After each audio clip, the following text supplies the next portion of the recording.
Chapter 1. A stream of light fell from the sky and directly landed on a lush green mountain. Yang Feng opened his eyes, touched his somewhat aching head, held a scarlet rhombus crystal in his hand, and turned his head to look to the side. He saw a humanoid robot the size of a person sitting opposite him, emitting a metallic luster as if made of gold. Begin unlocking. Unlocking procedure complete. Shizu soul fluctuations cannot be sensed. Determined that the Shizu have already perished. In accordance with the 372nd regulation, begin searching for a new master. Begin scanning. The humanoid robot's eyes at once blossomed with rays of red light, and a strange fluctuation spread in all directions with it as the core. The scarlet rhombus crystal in Yang Feng's hand at once blossomed with scarlet rays of light, and emitted a terrifying heat. So hot! Yang Feng only felt as if his right hand was scalded to mush, his face distorted, and he shouted. Shortly after, the scarlet rhombus crystal strangely flew up and entered between his eyebrows. Yang Feng only felt the world spin around him, and then fainted. Lock on new master. New master obtained level 1 authority. The humanoid robot's eyes flickered, and it sat beside Yang Feng. The next morning when the sun shone on the earth, Yang Feng slowly woke up. Master, you're awake. Yang Feng had just opened his eyes, when a voice was immediately transmitted from the side. You are robot. Artificial intelligence? Yang Feng woke up with a start. He looked at the humanoid robot beside him, and was startled, blurting out, Master? What does that mean? I don't remember buying a robot. The golden humanoid robot said, I'm one of the Shizu's inheritance robots. I'm responsible for inheriting the Shizu's civilization and technology. The universe's last Shizu has already disappeared. Therefore I was activated, and in accordance with the regulations, I chose you as my new master. Inheritance robot. Artificial intelligence. In that case, I'm going to be rich. That's great. This is Earth's first genuine artificial intelligence robot. Great. I'm going to be rich. Yang Feng's eyes blossomed with ecstasy, and he very vulgarly rolled a few times on the ground. A real artificial intelligence robot was definitely a priceless treasure on Earth. As long as it was used well, it would not be a problem to earn hundreds of millions of RMB. Several hundred million RMB was enough for Yang Feng to indulge in debauchery and extravagance for a lifetime. Haha, when I get rich, blonde Western girls, black-haired pure Eastern girls, luxurious cruises, beautiful beaches, and world-class delicacies. I want to enjoy them all. I am such a vulgar person. Yang Feng rolled on the ground while happily thinking about his future. The golden humanoid robot said, Master, I am very sorry to inform you that this isn't Earth, but a planet with a valuation that's 10,000 times higher than Earth. In layman's terms, you've transmigrated. Yang Feng's smile stiffened. The blonde and blue-eyed Western girls, the black-haired and pure Oriental girls, the luxurious cruise ship, the beautiful beach, and the world's delicacies. Everything seemed to have been shattered. Yang Feng got up from the ground and asked somewhat nervously, How high is your battle prowess? The golden humanoid robot said, Biochemical beasts below level 3 are no match for me.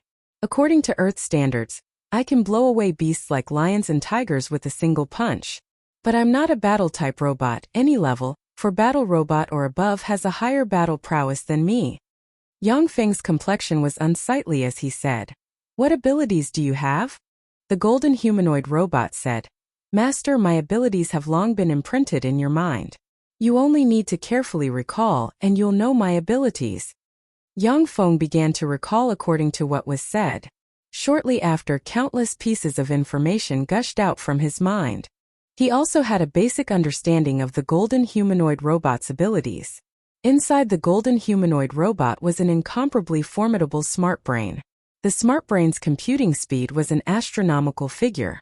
The computing speed of all of Earth's computers added together couldn't compare to the golden robot's smart brain by 1/1,000,000th.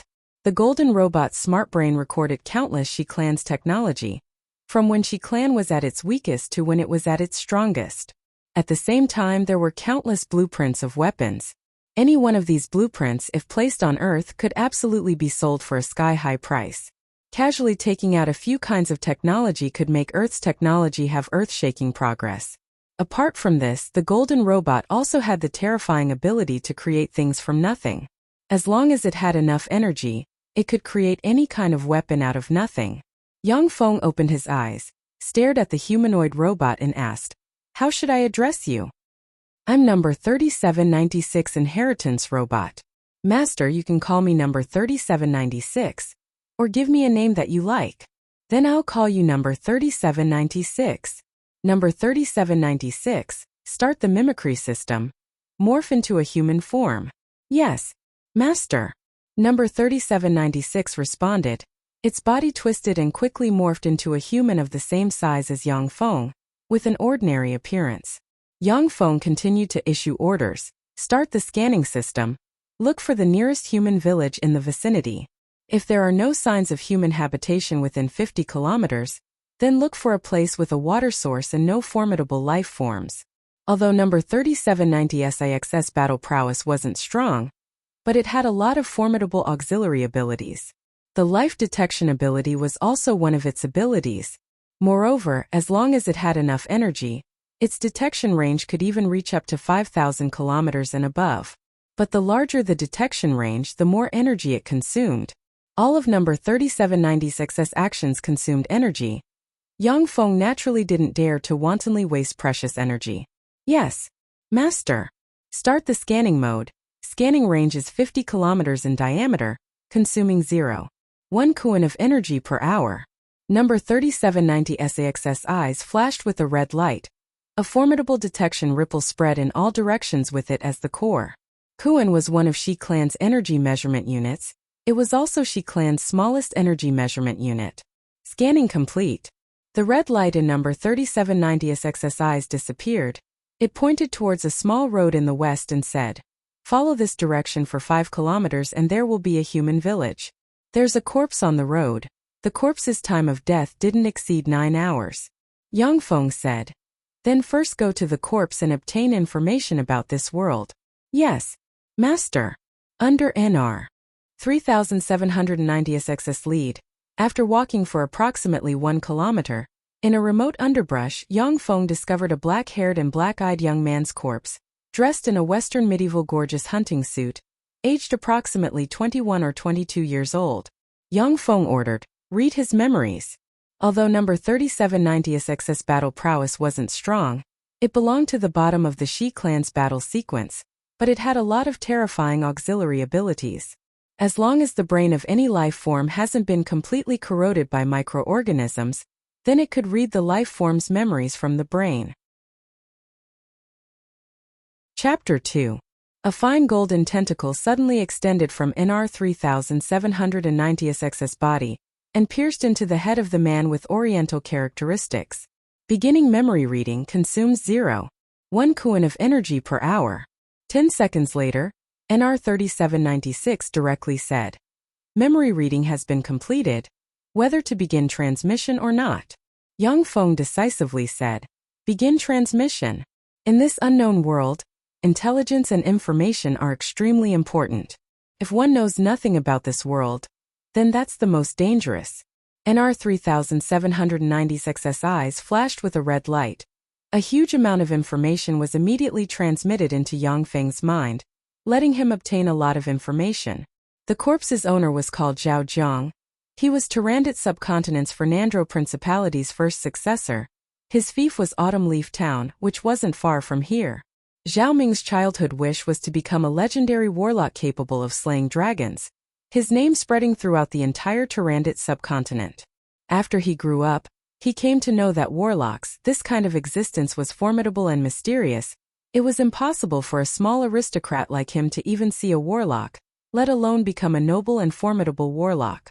After Zhao Jiang grew up, his wish was to cultivate his family's inherited martial art Thunderrocks, promote to a knight, earn 1,000 gold coins, hand over to Fernandro Principality, and preserve Zhao clan's aristocratic title as a baron. But wanting to promote to a knight wasn't that simple. Zhao Jiang painstakingly cultivated Thunderrocks since childhood and now was only an intermediate warrior. Wanting to become a knight, God knows how long it would take to accomplish. Yang Feng's eyes flashed with a touch of radiance as he said, "This identity isn't bad. Western medieval aristocrats in their own fief are like local tyrants. They can do whatever they want. NR 3796, I remember that there are many kinds of transformation equipment. Looking at the present situation, which one has the highest cost-performance ratio? Injecting nano-transformation robot consumes 50 Kuan of energy. The advantage is that you can freely transform your body. You can transform into anyone's appearance, height, voice. Transformation mask consumes 1 Kuan of energy. Can perfectly transform your face and voice. Yang Feng examined NR 3790's excess energy storage with a glance. He discovered that NR 3790's excess current energy storage only had 34 Kuan left. Once there's no energy, NR 3796 must absorb solar energy from the sun to replenish his energy, requiring a large amount of time to restore all of his strength. Yang Feng thought for a moment and said, "My height and his are about the same. Then I'll get a transformation mask." "Yes, Master."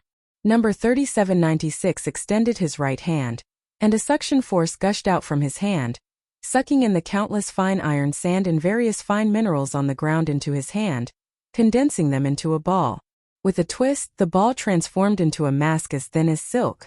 Yang Feng put the mask on his face.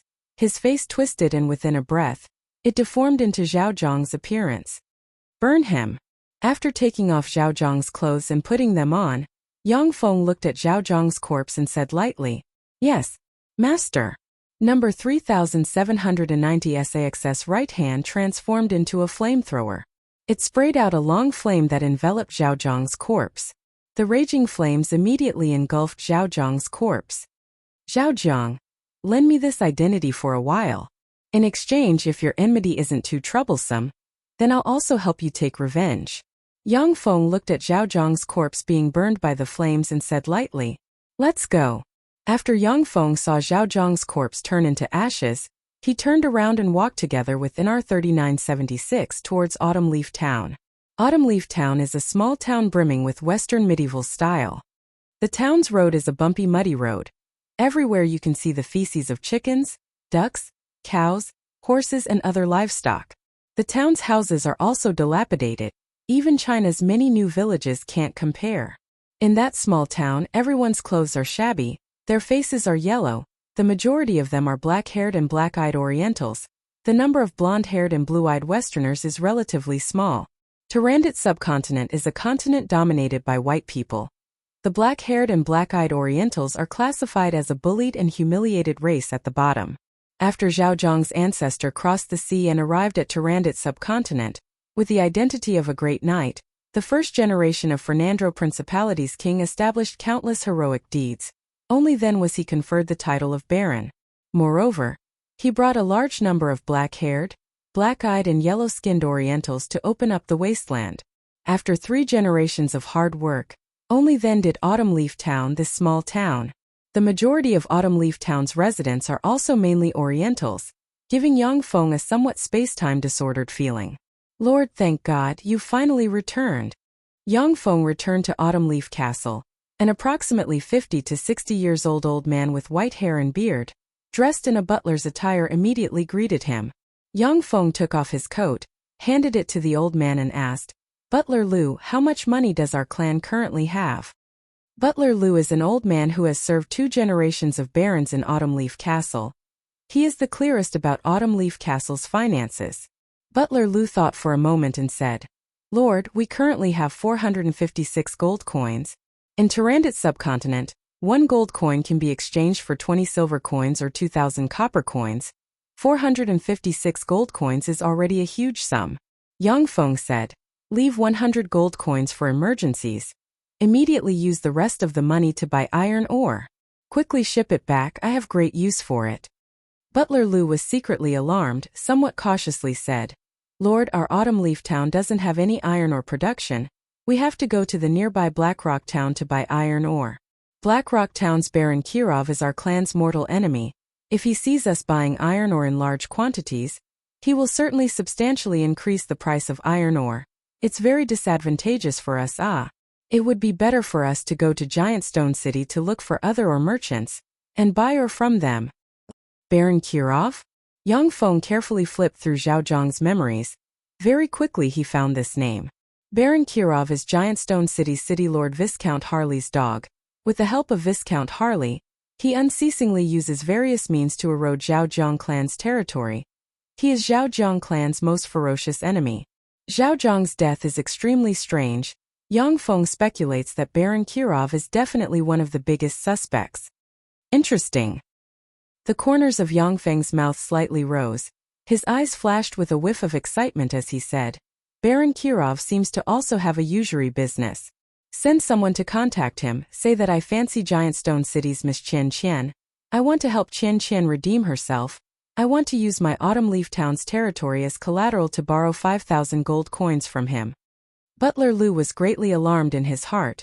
He promptly advised, Lord Baron Kirov is a vicious wolf that eats people without blinking.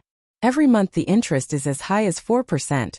Moreover, it's compounded interest. We can't even afford the 5,000 gold coins interest. When the time comes, the foundation of Autumn Leaf Town will certainly be taken away by Baron Kirov. Zhao Feng's face sank as he said, I have my own plans, go do it. Butler Lu seemed to have aged a dozen years. He gave a long sigh, bowed and left the room. Yes, Lord. Chapter 3. Blackrock Town is located next to Autumn Leaf Town. There are several large mines in the town's surroundings. This Blackrock Town is also the wealthiest town among the 38 villages and towns under Giant Stone City's jurisdiction. A tall, blue-haired, blue-eyed, aquiline nose, a pair of eyes flashing with a ruthless glint. A tall and sturdy man sat in a luxurious room and said with a cold smile, that waste Zhaojiang used Autumn Leaf Town as collateral to borrow 5,000 gold coins to help Sissy redeem her freedom? Haha, for a trifling woman. He even sold his ancestors' property, truly a waste. This tall white man is Blackrock Town's Lord, Baron Kirov. He is Blackrock Town's ruler. He controls Blackrock Town with an iron fist. The entire Blackrock Town's people tremble in fear when they hear his name. If I knew he was such a waste, then I wouldn't have taken the risk to hire Black Scorpion to assassinate him. I wasted 500 gold coins in vain. Baron Kirov's eyebrows wrinkled. He somewhat doubtfully whispered, Black Scorpion said that Zhaojiang was already killed by them. What's going on? Don't tell me it was to swindle my bounty? After pondering for a moment, Baron Kirov raised his head towards a man wearing a butler's uniform standing to the side and said, Gerald, you go and tell Zhaojiang that I'll only lend him 2,500 gold coins at 4% interest per month. Autumn Leaf Town is only worth 2,500 gold coins. Moreover, he must repay the loan with interest within 2 months. Gerald replied respectfully and retreated. Yes, Lord. Kirov exposed a trace of a proud smile. In another 2 months Autumn Leaf Town will be in my pocket. If this treasure land of Autumn Leaf Town falls into my hands, then I can obtain at least 2,000 gold coins every year. Autumn Leaf Town is a small town that is extremely suitable for farming. There is a large amount of land around Autumn Leaf Town. Zhaojiang's clan has always been suppressed by Giant Stone City and Kirov. That's why they seem very embarrassed. The clan unexpectedly can't even take out 1,000 gold coins. If Kirov controls Autumn Leaf Town, then as long as he manages it a bit, he can obtain a huge profit from a large number of immigrants from other places. Autumn Leaf Town. Being a minor aristocrat in a different world really isn't as comfortable as being a commoner in a modern society. Yang Feng walked on Autumn Leaf Town Street, somewhat gloomily sighed. In this different world there were no televisions, no internet, no drinks, and the entertainment was extremely poor. Breakfast was white bread and potato soup. Lunch was also white bread and potato soup, and dinner was white bread and meat soup. After eating this kind of food for a few days, Yang Feng felt that his stomach was somewhat unable to bear it. But after seeing the other residents of Autumn Leaf Village eat the same hard black bread and clear water, Yang Feng felt that his meals could already be considered very good. In this Autumn Leaf Village, even though Yang Feng has enormous power, even if he forcibly abducts women, there is no law that can restrain him. However, the number of young girls in Red Leaf Town was only a few dozen, and their appearances were average. Aside from being youthful and lively, it was difficult to even find a girl who could be called a beauty. In fact, with Shun Lei's power, as long as he beckoned with his finger, all the girls in the town who didn't have a partner would voluntarily go to his bed. However, none of them caught his eye. The reason why Zhaojiang had always been single was because in this Autumn Leaf Village he couldn't find a girl he liked. In short, Autumn Leaf Village's mayor cum Baron Yang Feng's enjoyment was even inferior to Earth's modern commoners. Yang Feng passed through Autumn Leaf Village and entered a small house in a wasteland in the north. Yang Feng entered the room and loudly said towards NR 3796. NR 3796, begin. I can't wait a moment longer. Yes. Master, please choose your creation. NR 3790's hand blossomed with rays of light. All kinds of modern-style buildings and equipment appeared in the air. Yang Feng quickly made his choice. The first thing to ensure is energy. Then first build 100 units of solar energy-absorbing umbrellas. NR 3796 can use energy to synthesize any substance. Its movement also requires a large amount of energy. Can be said that energy is its life. Under the current relatively peaceful circumstances, Yang Feng chose to build energy-absorbing units. Solar energy-absorbing umbrellas are the most suitable units for absorbing energy at the moment. NR 3796 quickly went outside, extended his hand. A blue ray of light shot out from his hand and illuminated those piles of iron ore. Those piles of iron ore under the illumination of that blue ray of light quickly decomposed into steel chunks and various substances. Those steel chunks and some substances twisted together, at once deformed into countless components. Those countless components under the illumination of the blue ray of light automatically assembled into an umbrella-like solar energy-absorbing umbrella. A solar energy-absorbing umbrella took shape. A thin line immediately extended from NR 3790's body and pierced the bottom of the solar energy-absorbing umbrella, absorbing the solar energy-absorbing umbrella's energy. Every half an hour, a solar energy-absorbing umbrella would appear in the wasteland. One day later, 48 solar energy-absorbing umbrellas covered the wasteland. 2 days later, 96 solar energy-absorbing umbrellas appeared in the wasteland.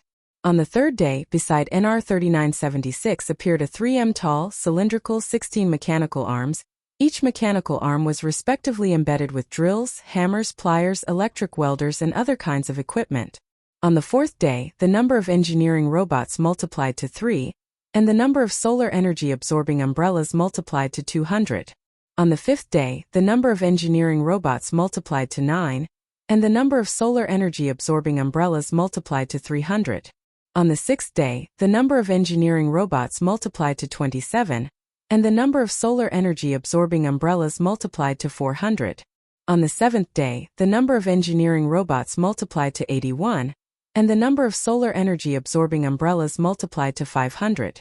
On the eighth day, the number of engineering robots multiplied to 243, and the number of solar energy-absorbing umbrellas multiplied to 600. On the ninth day, earth-shattering changes occurred in the wasteland, as numerous factories appeared out of thin air, and rumbling sounds continuously resounded from within the factories. On the 10th day, as if countless flowers had sprouted from the wasteland, 2,000 solar energy-absorbing umbrellas appeared, frantically absorbing all kinds of energy. The wasteland that was originally full of rocks and unable to be cultivated had now become a huge factory. Numerous factories were situated within the huge factory, emitting bursts of mechanical roars. "Greetings, Master." Yang Feng approached the huge factory. In front of the factory's entrance, 2 warriors carrying long blades on their backs immediately knelt on the ground and said in an ice-cold mechanical voice. Yang Feng swept the 2 warriors with a glance that looked practically identical to humans. Without saying a single word, he directly walked inside the factory. After Yang Feng entered the factory, the 2 warriors carrying long blades on their backs stood up practically at the same time, their movements exactly the same. Yang Feng directly walked towards the largest factory, only to see that in the largest factory, there was a huge circular metal ball hanging above. Countless mechanical tentacles extended from the huge metal ball, acting as a variety of tools, directly assembling the components transported from the assembly line into one robot after another. Many robots came down from the assembly line, immediately leaving the factory and entering other factories, assuming the role of workers, extracting a variety of metals and manufacturing one component after another. NR 3796 came to Yang Feng's side from the factory and asked, "Master, do you have any instructions?" Yang Feng said, "I came to take a look at the factory's production situation. Give me a report." NR 3796 said, "At present, There are 378 production automatic robots. If there is a need, then within a day, another 500 can be manufactured. But I have to remind you, iron ore is already insufficient. Currently, a large amount of iron ore is required. Chapter 4. NR 3796 can use energy to synthesize any substance out of nothing. In theory, as long as there is sufficient energy and there are records in its database, anything can be directly synthesized using energy. However, without energy, the energy required to transform into a substance is extremely terrifying. Therefore, the mass production of all kinds of technological creation still requires all kinds of materials. Insufficient iron ore? Yang Feng's eyebrows slightly creased. Although these days Yang Feng has already offered a large price tag to urge those merchants to transport iron ore to Autumn Leaf Village, and wantonly plunder Autumn Leaf Village's ironware, but it is still far from being able to meet the production needs of this machinery factory. Yang Feng's eyes flashed and he said in a deep voice, "There's no other way, it seems that I must expand. Bring out all the battle robot models that can be produced." "Yes, owner." NR 3796 quickly brought out all kinds of battle robots. Primary bladed troop robot, height 6m, weight 6t, equipped with 8 superalloy blade arms, can cut through level 4 protective covers, equipped with a solar double-cylinder power furnace, combat radius 650 kilometers, equipped with a level 1 protective cover. Complete production requires 800 Kuan of energy. General evaluation of battle prowess level 7. Primary bladed troop robot, height 6m, weight 6t, equipped with 8 superalloy blade arms, can cut through level 4 protective covers, equipped with a solar double-cylinder power furnace, combat radius 450 kilometers, complete production requires 20 Kuan of energy. General evaluation of battle prowess level 6. Primary gunner troop robot, height 5m, weight 18t, equipped with 4 6-barreled Vulcan cannons, equipped with a 37mm caliber anti-aircraft cannon, equipped with a solar double-cylinder power furnace, combat radius 650 kilometers, ammunition capacity 40,000 rounds, equipped with a level 1 protective cover. Complete production requires 800 Kuan of energy. General evaluation of battle prowess level 7. Primary gunner troop robot, height 5m, weight 18t, equipped with 4 6-barreled Vulcan cannons, equipped with a 37mm caliber anti-aircraft cannon, equipped with a solar double-cylinder power furnace, combat radius 450 kilometers, ammunition capacity 40,000 rounds. Complete production requires 20 Kuan of energy. General evaluation of battle prowess level 6. Primary gunner troop robot, height 5m, weight 38t, equipped with 24 rocket launchers, automatic homing missile launchers, 150mm caliber heavy cannons, equipped with a solar double-cylinder power furnace, combat radius 450 kilometers, ammunition capacity 40,000 rounds, equipped with a level 1 protective cover. Complete production requires 800 Kuan of energy. General evaluation of battle prowess level 7. Primary gunner troop robot. General evaluation of battle prowess level 6. The main force is the shield soldier robot. It is 8 meters tall and weighs 60 tons. It has a super alloy broadsword, equipped with a solar energy 4-cylinder power furnace, a combat radius of 450 kilometers, and equipped with a level 2 protective shield. All kinds of defensive equipment. Full production requires 800 Kuan of energy. Overall evaluation. Level 7. Main robot shield soldier, equipped with level 1 protective shield. Overall evaluation level 6. Low-altitude small-sized reconnaissance satellite, 3 meters in diameter, maximum flying altitude of 30,000 meters. The detection range is 50 kilometers. Scouting mechanical fly, scouting range 200 meters. The liquid metal robot is 3 meters tall and weighs 1 ton. It can freely change into any form and freely use a variety of weapons. Fear of fire, lightning, corrosive acid, and other large-scale destructive attacks. Requires 100 Kuan of energy. Overall evaluation level 6. Falcon heavy-duty assault helicopter, equipped with 437. 5mm machine guns, 2 Flame air-to-air missiles, and 2 Falcon air-to-ground missiles. Manufacturing requires 100 Kuan of energy. Overall evaluation level 7. Lightning supersonic fighter jet, equipped with 150mm caliber machine gun, 2 blazing air-to-air missiles, and 2 Falcon air-to-ground missiles. Overall evaluation 7. Manufacturing requires 100 Kuan of energy. Takeoff requires a runway. Giant Elephant heavy-duty bomber. Manufacturing requires 100 Kuan of energy. Overall evaluation level 7. Thunder Demon heavy-duty transport aircraft. Manufacturing requires 60 Kuan of energy. Overall evaluation level 5. Yang Feng looked at the information of all kinds of battle weapons.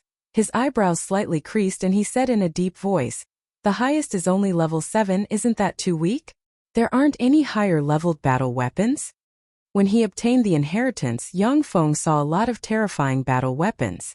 The might of each of those battle weapons wasn't something that trifling level 7 robots could compare to. There is, however, my current maximum energy limit is 100 Kuan. I can only manufacture parts below 100 Kuan. Level 8 and above battle robots require more than 100 Kuan to manufacture parts. Currently, I'm unable to manufacture those parts, and also unable to manufacture level 8 and above battle robots. To solve this problem, there are 3 ways. The first way is to manufacture a fortified stronghold. Using the fortified stronghold's large-scale energy and material converter, it can directly convert higher-leveled materials. The second way is to find suitable materials. The third way is to upgrade this place's science and technology step by step, construct even more munitions factories, until this place's science and technology can manufacture those materials and parts. Fortified stronghold? Yang Feng's mind moved, looking towards the bottom. A mobile fortified stronghold with a diameter of 3,000 meters.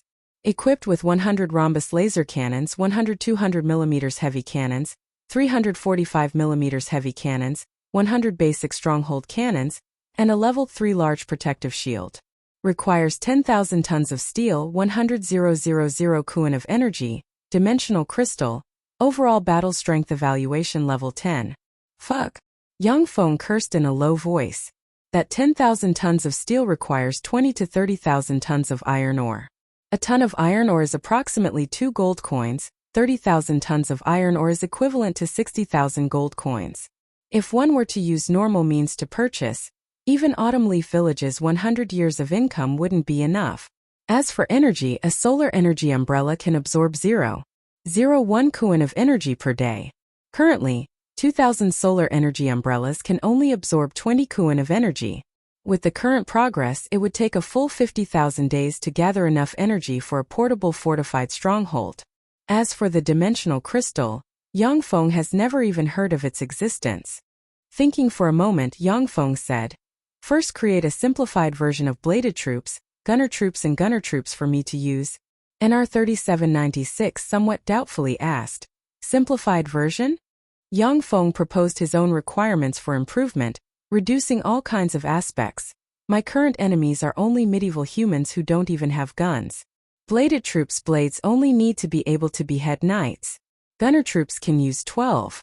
5mm heavy machine guns. Gunner troops only need to be equipped with 120mm heavy machine guns. Their combat radius can also be reduced to 200 kilometers. Their body also doesn't need to be too big. The size of a human is fine. If possible, add a layer of human-like skin on their body, making them look like humans. NR 3796, according to Yang Feng's requirements, quickly carried out another design and modification, quickly designing a battle robot that meets Yang Feng's requirements, simplified version of primary bladed troops robot, 1. 8m tall, 600 kilograms, equipped with 2 superalloy blades, small power furnace, combat radius of 200 kilometers, complete manufacturing requires 0.1 Kuan of energy, general battle strength evaluation level 4. Simplified version of primary gunner troops robot, 1. 8m tall, 600 kilograms, equipped with 12. 5mm heavy machine guns, small power furnace, combat radius of 200 kilometers, complete manufacturing requires 0.1 Kuan of energy, general battle strength evaluation level 4. Simplified version of primary gunner troops robot, 1. 8m tall, 600 kilograms, Equipped with 120mm heavy machine guns, small power furnace, combat radius of 200 kilometers, complete manufacturing requires 0.1 Kuan of energy. General battle strength evaluation level 4. Yang Feng, very satisfied, placed a large order. First create one of each to protect my safety, then create 100 of each type of robot. And R3796 said, "Yes, owner." Chapter 5. Terminator. This is great. 3 Terminators as my bodyguards. This kind of treatment, even the leaders of the countries on Earth can't compare. Yang Feng looked at the 3 humanoid robots in front of him and couldn't help but praise loudly. Terminator bodyguards, this is a man's romance. In front of Yang Feng stood 3 humanoid robots.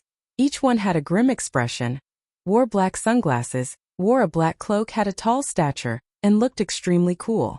The bladed troops had 2 superalloy blades on their backs. The gunner troops had a 12.5mm caliber heavy machine gun on their backs. And the artillery troops had a 120mm caliber heavy cannon barrel on their backs. These 3 humanoid robots had great research value. If they were to be sold on Earth, the price of each one would probably be more than 100 million yuan. Casually selling one, Yang Feng wouldn't have to worry for a lifetime. Number 3796 reminded, "Master, this design greatly reduces their combat ability. The human form was not the best form for battle. If they are designed to look like spiders or other beasts, their combat power can be increased by at least 20%, and up to 120%. The bladed troops form was originally a beast form with 8 blade-like arms. Now that it was simplified by Yang Feng into a human form, its battle prowess immediately dropped by a lot." Yang Feng smiled slightly and explained, "In terms of battle prowess, beast form might be much stronger than human form. However, this was human society. These humanoid robots are much more convenient than those beast-shaped robots." Number 3796 said, "Yes." Yang Feng said, "By the way, help me deduce when I will be able to cultivate the Thunderox method to the Great Knight rank." "Yes." Deduction begins. Modeling analysis. This deduction would consume 0.1 Kuan of energy. Deductions begin. Number 3790 SAX's eyes flashed with a red light, using his supercomputing ability to begin deductions. 20 seconds later. The deduction is complete. Based on your current situation, Master, if you follow the optimal training method that I've designed after optimizing it, you'll be able to become a beginner warrior in 2 years, an intermediate warrior in 5 years, and an advanced warrior in 10 years. I can't break through the knight level and become a grand knight." Yang Feng felt very incredulous, saying, "How is this possible? This Thunder Ox art could be cultivated to the grand knight level. After your optimization, why can't I even promote to a knight?" There are 2 reasons. The first reason is that you have missed the best age to cultivate. According to the analysis, the best age to cultivate this cultivation technique is from 9 to 16 years old. The second reason is that Master's cultivation aptitude is the most useless of all useless, or in short, super useless.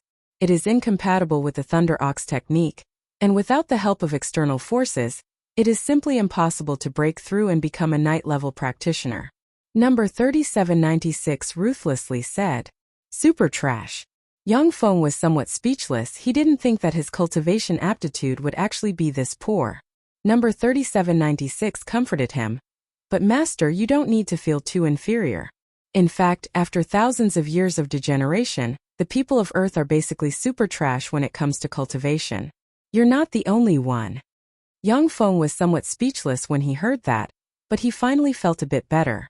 Yang Feng asked, "Is there a solution? If it's the Shizu, don't tell me they didn't collect any cultivation methods?" Using Star River Golden Flower, Sun True Water, Amethyst 7-colored fruit, Starfield fetal membrane. These treasures can easily let you directly promote to a level 10 expert. A trifling knight can be casually slapped to death. Moreover, it can also completely upgrade your cultivation aptitude. As for the Shizu, they basically didn't collect cultivation methods because the Shizu are already soul bodies, completely integrated with us robots, immortal and indestructible. As long as their subordinate robots aren't destroyed, then they won't truly die. Master, if you want to live forever, then you can merge with me. Henceforth, as long as there is a robot branded with your soul brand, then you will live forever and be everywhere. Number 3790's eyes flashed with a red light as he advised. Yang Feng laughed and said, "Haha, let's talk about it later. I currently have no intention of turning into a robot." With great difficulty, he obtained such a golden thigh like number 3796. Yang Feng still hasn't enjoyed the benefits of a golden thigh. He doesn't want to turn into a robot. At least he still hasn't been forced into a desperate situation. He absolutely doesn't want to turn into a robot. A trace of a bad premonition welled up in Yang Feng's heart. He directly said, "Star River golden flower, sun true water, amethyst 7-colored fruit, star field fetal membrane. These treasures, can you synthesize them? Only after building a level 7 portable fortified stronghold can I synthesize them." Level 7 portable fortified stronghold. Yang Feng was somewhat speechless. The materials required for each level of portable fortified stronghold increase geometrically. Moreover, the preciousness of the materials also increases geometrically. Many of the materials Yang Feng has never heard of. Wait until building a level 7 portable fortified stronghold, God knows how long it would take. Yang Feng said, "One step at a time. First, order me a level 5 liquid metal robot. Reduce the weight as much as possible after transforming, thicken the armor. Mainly to protect me." Yes, a level 5 liquid metal robot requires the consumption of 20 Kuan of energy. May I ask if the priority is to manufacture a simplified bladed troop or a level 5 liquid metal robot? Liquid metal robot. Understood. Outside of Autumn Leaf Village, there is a large expanse of incomparably fertile black soil. A lot of dark skinny farmers are diligently farming like ants under the sun. The golden rice grains fluttered in the wind, forming a beautiful scenery. Suddenly, a burst of hoofbeats came from afar. Those farmers who were farming in the fields raised their heads to look, only to see a group of fully armed cavalrymen dressed in pitch-black cloaks rushing towards their direction. Black Wind Bandits. They're the Black Wind Bandits. Black Wind Bandits.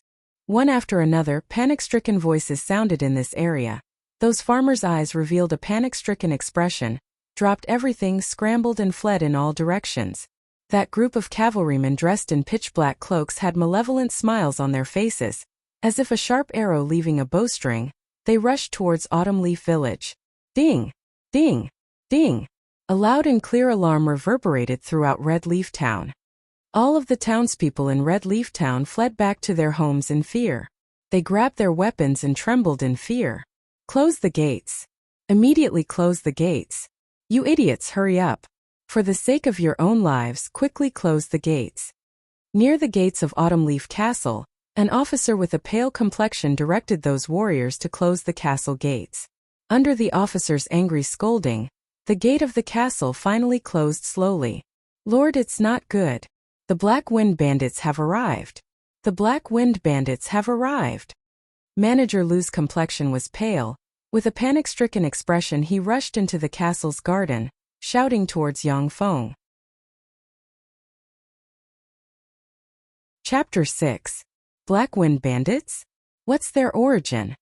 Yang Feng's eyebrows slightly creased as he followed Manager Lu towards the castle's city wall. Manager Lu then explained the Black Wind Bandits' origin to Yang Feng in detail. Black Wind Bandits is a bandit group active in the vicinity of Giant Stone City. They are all composed of cavalrymen. They come and go like the wind. They are extremely cunning. They plunder caravans and villages everywhere. Giant Stone City has sent troops several times to encircle and suppress them, but they were all defeated by the Black Wind Bandits.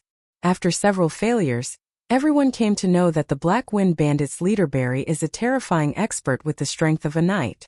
Knight is the title given to experts who practice knight secret methods and break through the limits of the mortal body. An ordinary knight can casually use a 200 kilograms weapon. After wearing a knight armor covering their whole body, they are even more like an invulnerable tank. Their battle prowess is extraordinary. No one can match them. Among the several hundred people in Autumn Leaf Village, there is not a single knight rank expert. Autumn Leaf Castle's strongest expert is Autumn Leaf Castle's guard commander Zhao En. He is only an intermediate warrior. If there is no city wall to protect, a knight can easily kill everyone in Autumn Leaf Castle. Generally speaking, Experts with the cultivation of a knight will be recruited by major aristocrats. However, there are also some knights who for various reasons degenerate into bandits and criminals. Those knights who degenerate and become criminals are undoubtedly the most terrifying existence. Manager Lu told Yang Feng about the Black Wind Bandits' terror, while secretly looking at the 4 burly bodyguards at Yang Feng's side. His eyes flashed with a touch of suspicion. Autumn Leaf Village is a small town with a small population. The arrival of strangers will certainly cause no small sensation. When Yang Feng went out for a trip, there were 4 burly bodyguards at his side. Manager Lu was puzzled in his heart. However, Manager Lu is also clear that now is a dangerous time. So he didn't ask any questions that he shouldn't have asked. Yang Feng arrived above the city wall. He saw more than 100 fully armed cavalrymen wearing black cloaks riding on good horses galloping towards him. In front of the cavalrymen, a warrior wearing a knight's heavy armor riding a wildebeest is like a tank, his whole body emitting a kind of formidable oppressive feeling. Yang Feng looked around the city wall for a moment. There were 36 warriors on top of the city wall, 10 of which were archers, 8 of which were beginner warriors, and the only intermediate warrior was the guard commander Zhao An. Using this little bit of strength to maintain Red Leaf Town security was not a problem. However, if they wanted to deal with the Black Wind bandit group that possessed a knight, it would undoubtedly be like striking a rock with an egg. The soldiers on top of the city wall looked at the Black Wind bandits in the distance, their faces pale. Some of the soldiers' legs were even trembling, and even their hands that were holding their weapons were shaking. If it weren't for the protection of the 6-meter-tall city wall, the morale of these soldiers would have collapsed, and they wouldn't be able to fight anymore. All of the warriors in Autumn Leaf Castle had only fought for public security. They simply couldn't be compared to the warriors of the Black Wind Bandits who had experienced countless life and death battles. Every member of the Black Wind Bandit group was a low-level warrior. Moreover, they were low-level warriors who had experienced countless life and death battles. In a one-on-one fight, even Zhao En, the strongest in Red Leaf Town, might not necessarily be able to kill a warrior from the Black Wind Bandit group. The more than 100 Black Wind Bandits quickly arrived in front of Autumn Leaf Castle like a whirlwind. Barry, who was covered with a Black Knight's heavy armor, very easily dismounted from his horse. Through the gap of his helmet, he coldly looked at Autumn Leaf Castle. The more than 100 Black Wind Bandits members also skillfully dismounted from their horses and stood behind Barry. Their faces were full of sarcasm as they looked at Autumn Leaf Castle. Without any nonsense, Barry pulled out a huge knight's greatsword from his back and strode towards Autumn Leaf Castle.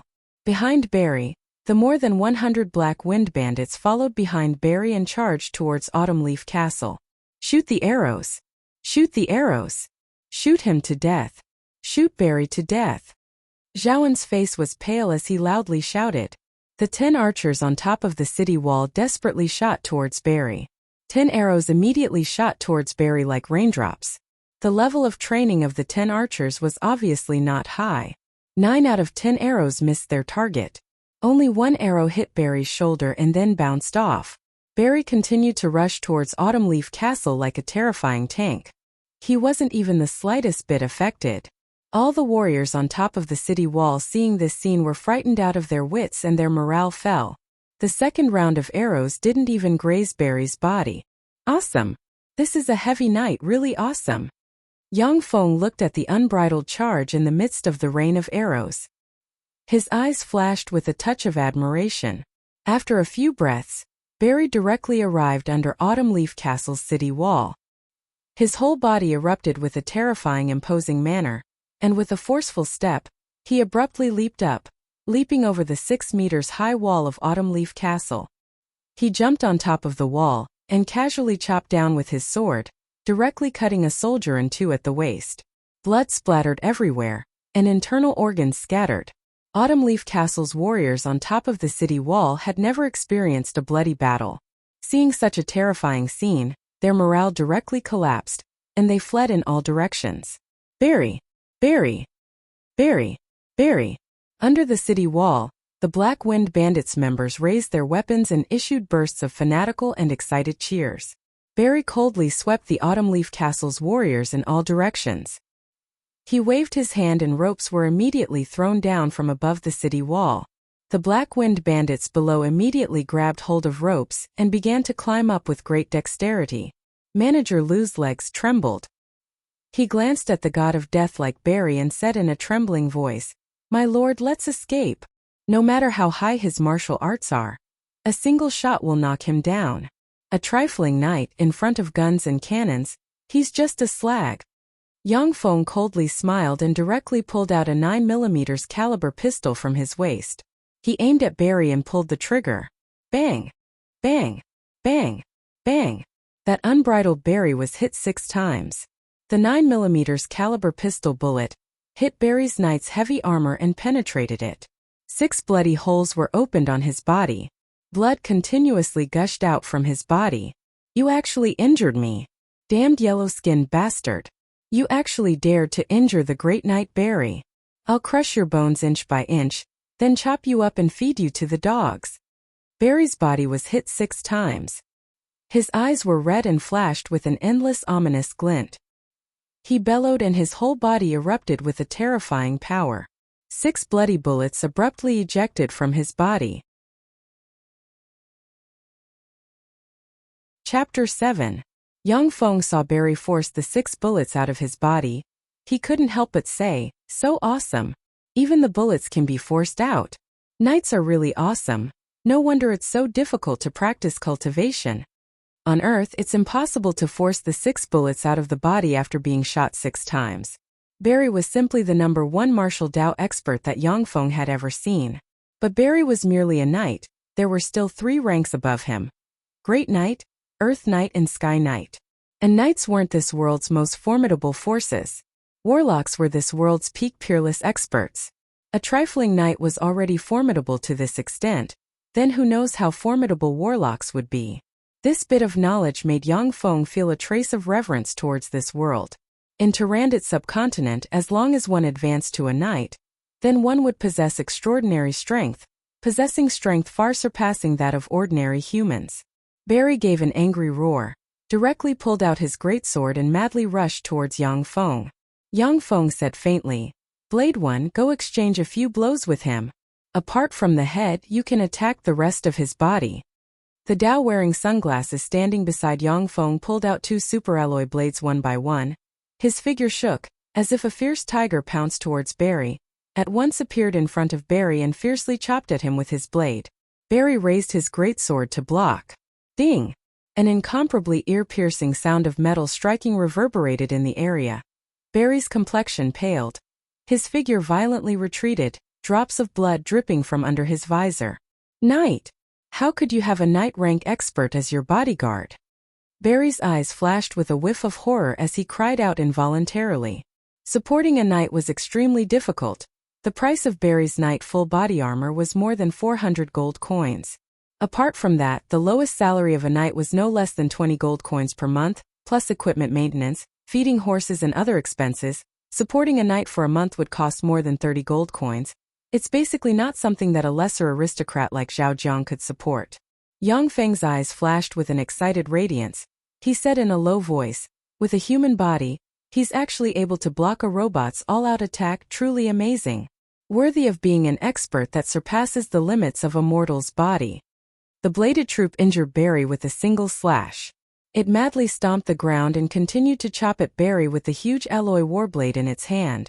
Barry let out a furious roar, and his whole body erupted with a powerful life force. He waved the alloy sword in his hand and fought with the saber. After activating his powerful life force, Barry barely managed to withstand Sword One's ferocious attack. Even so, he was still at a complete disadvantage and was on the verge of collapsing. It looked like he would not be able to withstand 100 moves from Sword One. "Follow me. Once the city is breached, we'll massacre the entire city for 3 days." The vice leader of the Black Wind bandits roared with a fierce glint in his eyes. "Kill! Kill!"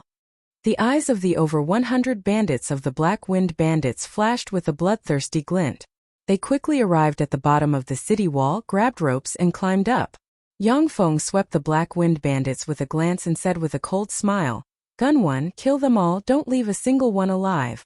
Gun One, who was carrying a 12.5mm heavy machine gun in each hand and a huge box of bullets on his back, quickly arrived at the top of the city wall. The two 12.5mm heavy machine guns in his hands all at once spouted extremely ferocious flames. The sound of heavy machine guns tearing through cloth at once echoed in the area. A bandit was shot in the head by a 12.5mm bullet. His head burst open like a watermelon. A bandit was shot in the shoulder by a 12.5mm bullet. His arm immediately split open. A bandit was shot in the chest. A huge bloody hole appeared in his chest. In front of that terrifying metal storm, those bandits didn't have the strength to resist. Blood splattered everywhere, turning into corpses one after another. "Leader, quickly flee!" The Black Wind Bandits' vice leader watched as his subordinates were torn apart in front of that metal storm. His eyes were bloodshot and he wailed mournfully. In the next moment, a dozen heavy machine gun bullets bombarded the vice leader's body, instantly tearing his body into pieces. In less than 3 minutes, the Black Wind Bandits that shook Giant Stone City and the surrounding towns were cleanly massacred, turning into piles of minced meat and corpses. Using flesh and blood to resist the metal storm, it has already been proven countless times in history to be the most foolish behavior. "Zhao Jiang, you bastard! Return my brother's life!" Barry's eyes were bloodshot as he howled mournfully. Yang Feng coldly said, "Pigs and dogs of bandits also learn to be loyal to others. Gun 1 start." Gun 1 by 1, the heavy machine gun's muzzle aimed at Barry. The heavy machine gun's sound of tearing through cloth once again echoed. The heavy machine gun's bullets easily penetrated Barry's heavy knight armor, directly tearing his lower body into pieces. Countless amounts of blood splattered everywhere. Blade 1 took advantage of the situation and stepped forward, brandishing that huge alloy blade and fiercely chopped down, directly beheading Barry. The warriors above Autumn Leaf Castle's city wall were dumbstruck when they saw this scene, as if they were in a dream. That night Barry, who was almost like an invincible demon god, was actually easily killed by the two experts under Yang Feng's command. Those more than 100 Black Wind Bandits members were also turned into pieces. It was simply unimaginable.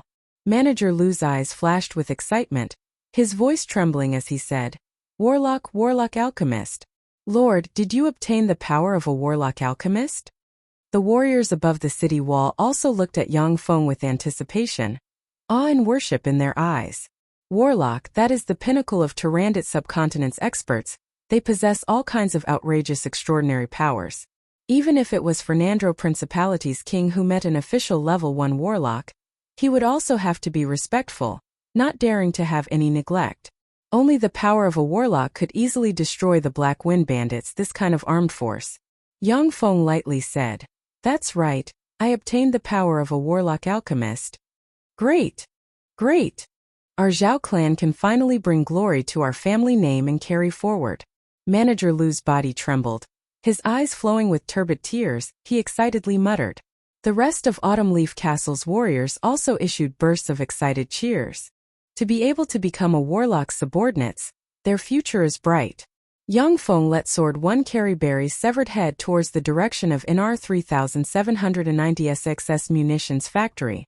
Once at the munitions factory, Yang Feng gave Barry's severed head to NR 3796, letting it read Barry's severed head's memories.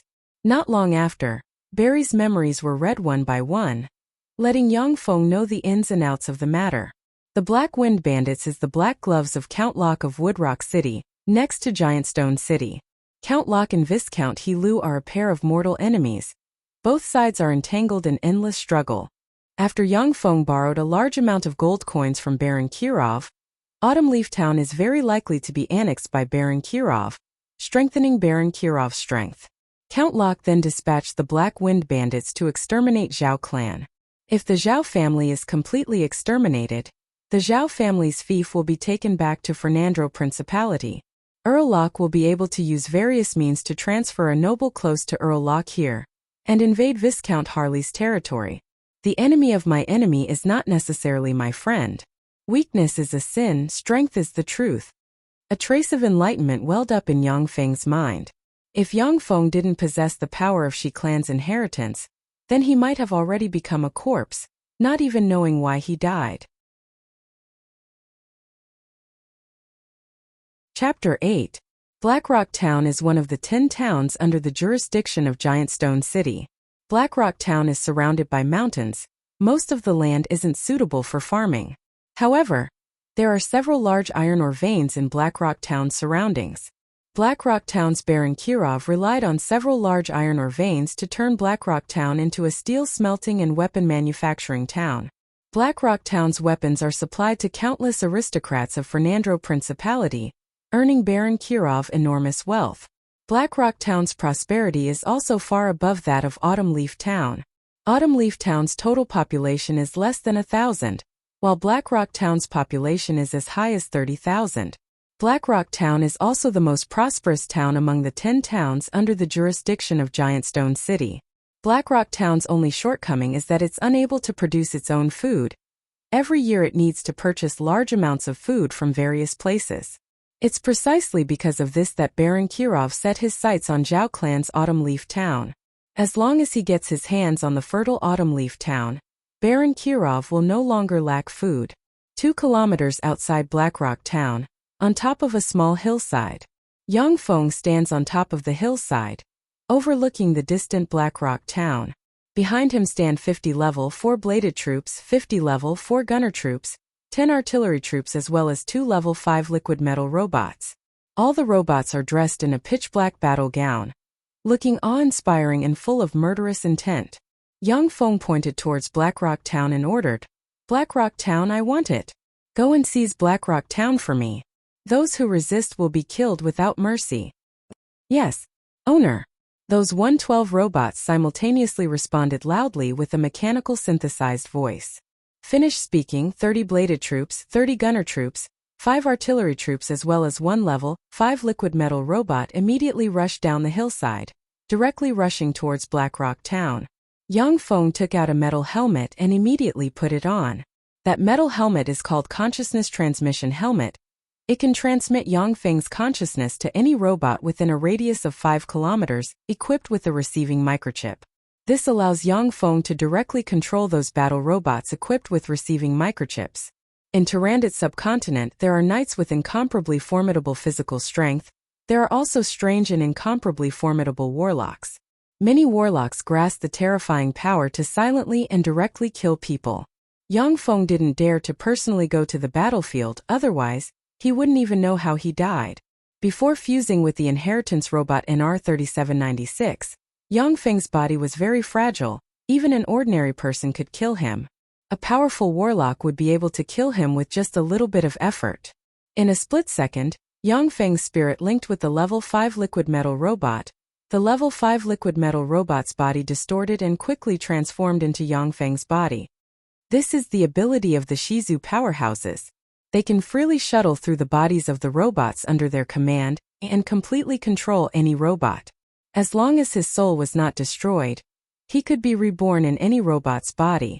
If you're about to die of old age and haven't found a way to extend your lifespan, becoming a robot is also a good choice. Yang Feng twisted his body and discovered that the body transformed from the liquid metal robot wasn't any worse than his own body. It was just like another body of his. It's a pity that this body can't feel anything. Yang Feng fiercely used all of his strength and pinched his right hand, almost deforming his right hand. Even so, his right hand still didn't feel anything. NR 3790th excess voice sounded in Yang Feng's mind. "Owner, if you want to feel something, it's not that there isn't a solution. As long as you build a level 3 portable fortified stronghold, then you can manufacture flesh and blood liquid metal robots. Those flesh and blood liquid metal robots can let you have all the sensations of a human's body. Humans like to carry out mating activities. You can also get a perfect experience." "Shut up," Yang Feng somewhat angrily scolded. NR 3790's excess voice at once disappeared. Black Rock Town already had the embryonic form of a city. Black Rock Town was surrounded by a 6m high city wall. At the entrance of the city wall, there were 6 warriors guarding it. Seeing the more than 60 murderous robots dressed in black POW galloping towards them, the 6 warriors at once sounded the alarm. An incomparably ear-piercing alarm at once reverberated in Black Rock Town. The pure steel city gate at once closed, blocking the city gate. More than 30 well-trained, fully armed archers arrived above the city gate, extremely vigilant looking at Yang Feng's troops. Attack the city gate. Yang Feng ordered. 5 artillery troops at once stood out. 120 mm heavy artillery muzzles at once aimed at the city gate. Rumble! Along with 5 earth-shattering explosions, the city gate made of pure steel at once exploded into pieces. The terrifying vibrations even caused quite a few archers above the city wall to fall down. Warlocks, warlock alchemists. They're warlocks. Above the city wall, a squad leader saw this scene. He was scared witless and muttered in horror. Those archers also had ashen complexions, their bodies trembling incessantly. Warlocks are this world's most formidable existences. Some formidable warlocks are comparable to gods in the eyes of mortals. Now that the city gate has been breached, those warriors have lost the confidence to contend against the legendary warlocks. Only those most elite, most formidable armies that have gone through arduous training have the courage to contend against warlocks. Blackrock Town is such a small place's army, they basically don't have the courage to contend against a formidable warlock. Those who kneel and disarm and surrender will not be killed. Those who resist will be killed. A bladed troop came out from the crowd and shouted loudly. The bodies of the archers above the city wall trembled. They hesitated for a moment. An archer took the lead to throw down his weapon and kneel on the ground. As if causing a chain reaction, the rest of the warriors also threw down their weapons one by one and kneeled on the ground. After Yang Feng dispatched 5 bladed troops to take over the captives, he continued to command the large army to advance inside Blackrock Town. Within Blackrock Town at this moment it was already quiet.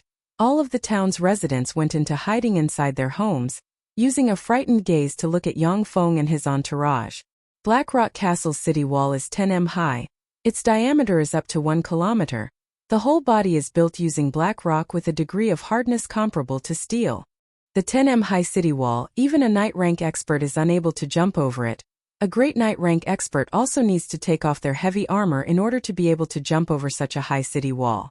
Above Blackrock Castle's city wall stands more than 200 soldiers. Those soldiers are wearing leather armor and all kinds of weapons, standing at their posts. Their spirit, chi and spirit are obviously several times more formidable than Autumn Leaf Castle's warriors. Above the city wall are placed 2 heavy crossbows. Each heavy crossbow is up to 7 m long. The crossbow's length is also up to 7 m long.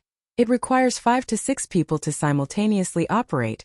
Only then can one heavy crossbow be directly pulled. That heavy crossbow's might is boundless. Even if a great knight rank expert was shot by an arrow, they would also be killed. Chapter 9. Baron Kirov went up the city wall, bowed deeply towards Yang Feng and said respectfully, "I'm Blackrock Town's Lord Baron Kirov. Honorable Warlock Darren, may I ask why you want to attack my Blackrock Town? If Blackrock Town has offended you in any way, then I hope to be able to pay gold coins to appease you." As an aristocrat, Baron Kirov is very clear about warlock's strength and nobility. In Tyrandit subcontinent, any state must have the support of an official warlock. A state that loses the support of a warlock will be destroyed. Then a new state will be born, or it will be annexed by other states. Baron Kirov, do you still recognize me? Yang Feng took off the mask on his face, revealing Zhao Zhang's face and said with a slight smile towards Baron Kirov. Baron Kirov's complexion changed greatly. A trace of an ominous premonition welled up in his heart. He involuntarily said, "Baron Zhao Jiang." Baron Kirov's thoughts turned lightning fast and he quickly said, "Baron Zhao Jiang, attacking a baron's territory for no reason, that's a felony. If the people of the council come to know of it, then your title and territory will be directly stripped. It's still not too late for you to leave now. This matter I can pretend that it didn't happen." Within Fernandro Principality, attacking another aristocrat's territory is absolutely an extremely serious crime. Once discovered, even if it's a bigwig like Viscount Harley, he will also be stripped of his title and territory. Baron Kirov has always wanted to seize Zhao Zhang's title and territory, but he has no choice but to use all kinds of underhanded means. He absolutely doesn't dare to directly attack Zhao Zhang's territory. Yang Feng gave a cold smile. His gaze was cold as he said, "Baron Kirov, you actually dare to send people to assassinate me. Today, I'll send you on your way. Please repent properly in hell. Attack." Kill all those who resist. Yang Feng's development in Autumn Leaf Town has already reached a bottleneck. Blackrock Town has a large amount of ore. That's his goal. Only by seizing Blackrock Town can Yang Feng rapidly develop and manufacture more and more powerful robots. Only by having more and more powerful robots can he survive better in this world. No matter what Baron Kirov says, Yang Feng won't give up on seizing Blackrock Town. 30 gunner troops at once aimed the muzzles of their heavy machine guns above the city wall and pulled the triggers. Tongues of flame spat out, and in an instant the entire city wall was covered in blood. Under the heavy machine gun bullets, almost all the soldiers who stuck their heads out were blown up. Baron Kirov was also torn apart by countless heavy machine gun bullets, turning into minced meat that fell to the ground. The 5 artillerymen aimed their 120mm heavy cannons directly at the entrance of the Black Rock Fort. With a flash of fire, the gates of the Black Rock Fort were blasted into smithereens. The figures of 30 bladed troops, whose battle prowess was comparable to a knight rank, flashed and directly rushed into the Black Rock Castle. From within the Black Rock Fort came a series of screams and wails. Before long, Black Rock Castle's resistance was easily suppressed and Black Rock Castle, which carried a strong smell of blood, fell under Yang Feng's control. Without experts with extraordinary powers such as knights and warlocks keeping watch, ordinary humans were basically unable to resist Yang Feng's mechanical legion. Once Black Rock Castle fell, the entire Black Rock town fell into Yang Feng's hands. Yang Feng immediately dispatched a large number of bladed troops as well as a large number of mining robots to directly occupy the mines, resume production and excavate ores. At the same time, a large number of energy-absorbing sun umbrellas also continuously blossomed in the mountains and wastelands surrounding Black Rock Town. One by one, engineering robots, as if worker ants, bustled about in a large wasteland and began to build a large-scale munitions factory. Within the entire Black Rock Town's mines, the sounds of machinery rumbled unceasingly.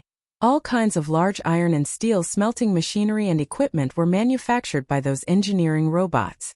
Those mining robots, with mining tools in their hands, by far surpassed this era's mining tools, entered the mines and unceasingly excavated ores day and night. After upgrading all kinds of mining equipment, Black Rock Town's daily output of ores was more than 100 times that of the past. After obtaining the large amount of ores produced by Black Rock Town, Autumn Leaf Town's munitions factory also operated at full horsepower. Every day a large number of mining robots, engineering robots and battle robots were produced and transported to Black Rock Town. Due to Yang Feng killing Baron Kirov, within Black Rock Town appeared a large number of people fleeing. A large number of miners, townspeople, lesser aristocrats and freedmen directly fled from Black Rock Town, mainly moving in the direction of Giant Stone City.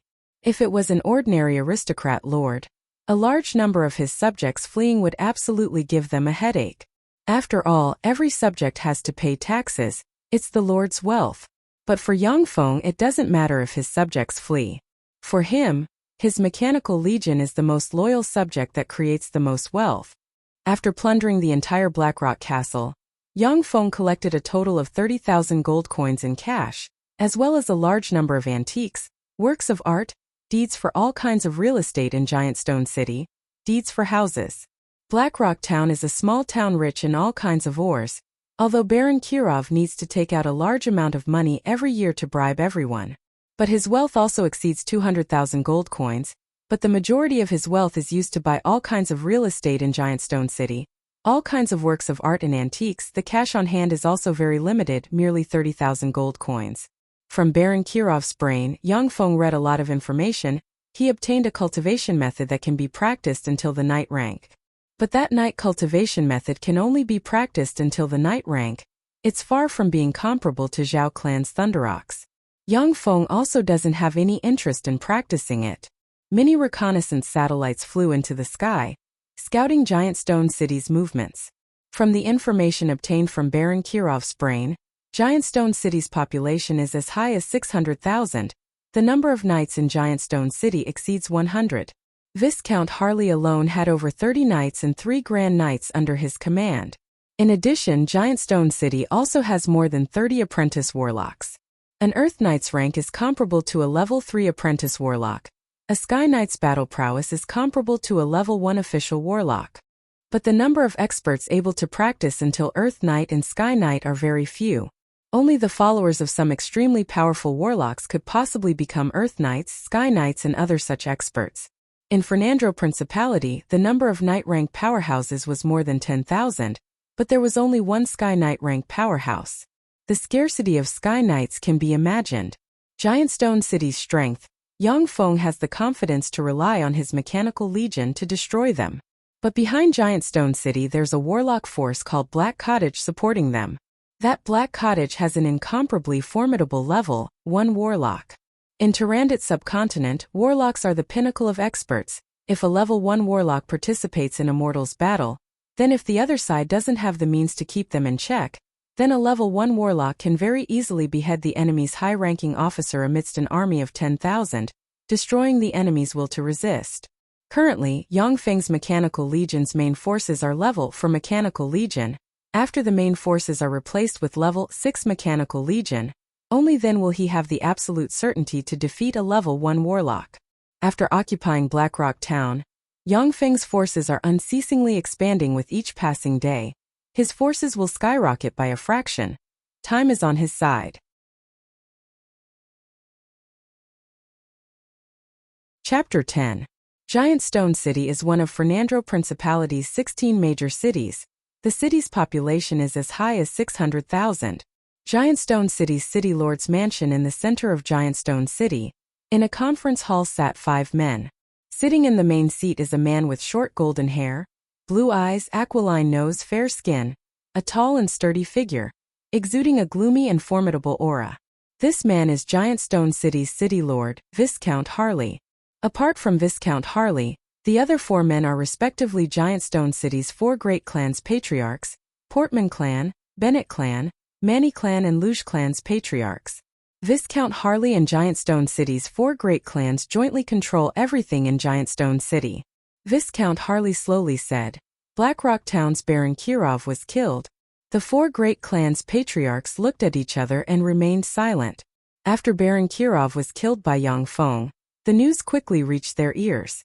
But the person involved was an expert who obtained a warlock's inheritance. This made them extremely fearful. Among the 4 great clans, each of the clans has a few apprentice warlocks. They are very clear on how strange and formidable warlocks' methods are. If they provoke a formidable official warlock, then the destruction of their clans will be very easy. As long as Yang Feng doesn't encroach on their core interests, they can remain silent. Viscount Harley's eyebrows slightly creased as he said in a deep voice, I intend to ask Black Cottage for help. I'll ask them to eliminate that wicked apprentice warlock. Portman clan's patriarch asked, Apprentice warlock? City Lord Darren, are you sure that it's an apprentice warlock? The difference in strength between an apprentice warlock and an official warlock is like a moat. An apprentice warlock may be besieged and killed by a mortal army. But an official warlock, as long as he isn't stupid enough to fight to the death with a mortal army, he can absolutely behead the commander of the mortal army and then easily leave. Some formidable warlocks can even defeat a 10,000-person mortal army by themselves. Giant Stone City has 5,000 regular troops, plus all the apprentice warlocks joining forces to fight against a level 1 warlock. The odds are still against them. After all, a level 1 warlock can easily kill all the apprentice warlocks as long as he secretly acts. Unless that level 1 warlock is stupid enough to wait for Giant Stone City to assemble all of its troops and apprentice warlocks, and then fight with them. Viscount Harley said in a deep voice, if it was a level 1 warlock, then he alone would be able to capture Blackrock Town. According to the intelligence, he had mobilized nearly 100 soldiers to capture Blackrock Town. Moreover, if he was an official warlock, he absolutely wouldn't kill an aristocrat for no reason. That would be equivalent to declaring war on the Black Cottages, sir. Only those who have just obtained power and don't know any better would dare to kill a noble without any scruples. In Tyrannid subcontinent, an official warlock wouldn't easily kill an aristocrat if it wasn't necessary. It's very likely that there's another warlock hiding behind those aristocrats. Unless the aristocrat offended an official warlock, then the official warlock would kill the aristocrat without the interference of the other warlock. This was Tyrannid subcontinent's unwritten rule. Warlocks were aloof and aloof. Their dignity could not be violated. But at the same time, an official warlock must also respect another official warlock. Otherwise it will lead to a war between warlocks. Giant Stone City's backer was Black Cottage, this warlock group. Black Cottage's warlocks simply wouldn't care about the battles between mortals. But once an apprentice warlock acted against Giant Stone City and its subsidiary forces, then if there wasn't any special reason, then Black Cottage's warlocks would absolutely dispatch experts to kill that apprentice warlock who didn't know the immensity of heaven and earth. Bennett Clan's patriarch said unhurriedly, inviting Black Cottage to act, the price won't be light. Warlocks weren't otherworldly existences. On the contrary, warlocks were existences that needed to consume a huge amount of money. Every official warlock possessed a huge amount of wealth, but at the same time their expenses were also frighteningly large. A potion refined by a warlock could be sold for hundreds or even thousands of gold coins. Even a potion worth tens of thousands or hundreds of thousands of gold coins wasn't uncommon. As Giant Stone City's backer, Black Cottage would collect a huge amount of gold coins every year. At the same time, they would casually act for a price of more than 50,000 gold coins. Even Giant Stone City's 4 great clans would feel extreme heartache for such a huge amount of money.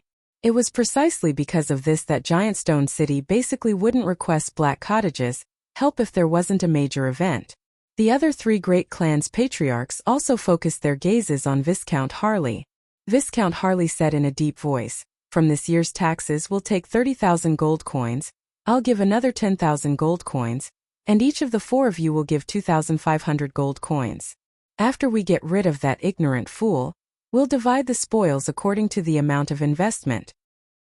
Good. The other 4 great clans' patriarchs nodded in satisfaction. Having convinced the 4 great clans' patriarchs, Viscount Harley arrived at the rear garden. In the rear garden there was a black crow's nest on top of a white oak tree. After a strange white crow saw Viscount Harley enter the rear garden, it immediately flew to Viscount Harley's arm and spoke in a human voice. "Viscount Harley, did you come here to deliver food to me? I want to eat wild boar. Roasted pork thigh that drips with oil. Your cook's culinary skills are truly terrible. I suggest that you directly hang him and replace him with a new one." Viscount Harley slightly respectfully said towards the white crow, "Mr. Bobo Darren, please send my regards to the mighty Black Cottage's master, and tell him that I need his help. An evil warlock force has appeared in Blackrock Town. They're attempting to provoke the mighty Black Cottage's master. We've already prepared a tribute of 50,000 gold coins. We ask the mighty Black Cottage's master to help us dispel this evil." The white crow flapped its wings and said in a loud voice, "Good, Mr. Bobo Darren will convey your words to the mighty Black Cottage's master. However, after Mr. Bobo Darren returns, you want to eat a plump wild boar thigh, roasted until it drips with oil." Viscount Harley said with a smile, "As you wish. After you return, you'll receive a roasted wild boar thigh that drips with oil." The white crow nodded in satisfaction. It flapped its wings and directly flew out of the city lord's mansion. Black Cottage isn't like what ordinary people think. It's hidden in the depths of the mountains and forests. On the contrary, Black Cottage is located in one of Fernando Principality's 16 major cities, Black City. Black City is located 100 kilometers north of Giant Stone City. Its population is as high as 200,000. Black City's area is second only to Fernando Principality's capital, Dragonrocky City. It's twice as big as Giant Stone City. In the center of Black City there's a huge area with forests, lakes, streams, hills and other kinds of terrains. It's a dreamlike huge manor. The entire manor practically occupies 1/3 of Black City's area. This huge and beautiful manor is Black Cottage's headquarters. Chapter 11. In the center of the huge manor stood a 3-storied warlock pagoda with a total height of 60 m. That warlock pagoda's entire body was made of steel rock that was as hard as steel. Steel rock is one of the commonly used materials in the manufacture of warlock pagodas. Its degree of hardness is comparable to steel. After being blessed by a warlock, it will possess extraordinary strength. A brick-sized piece of iron rock's price is more than 1 gold coin. That 60 m tall warlock pagoda's iron rock alone needs to consume several million gold coins. In addition to other materials, the construction of this warlock pagoda might cost more than 10 million gold coins. although the construction cost of a warlock pagoda is extremely expensive, but it also has a variety of wonderful uses.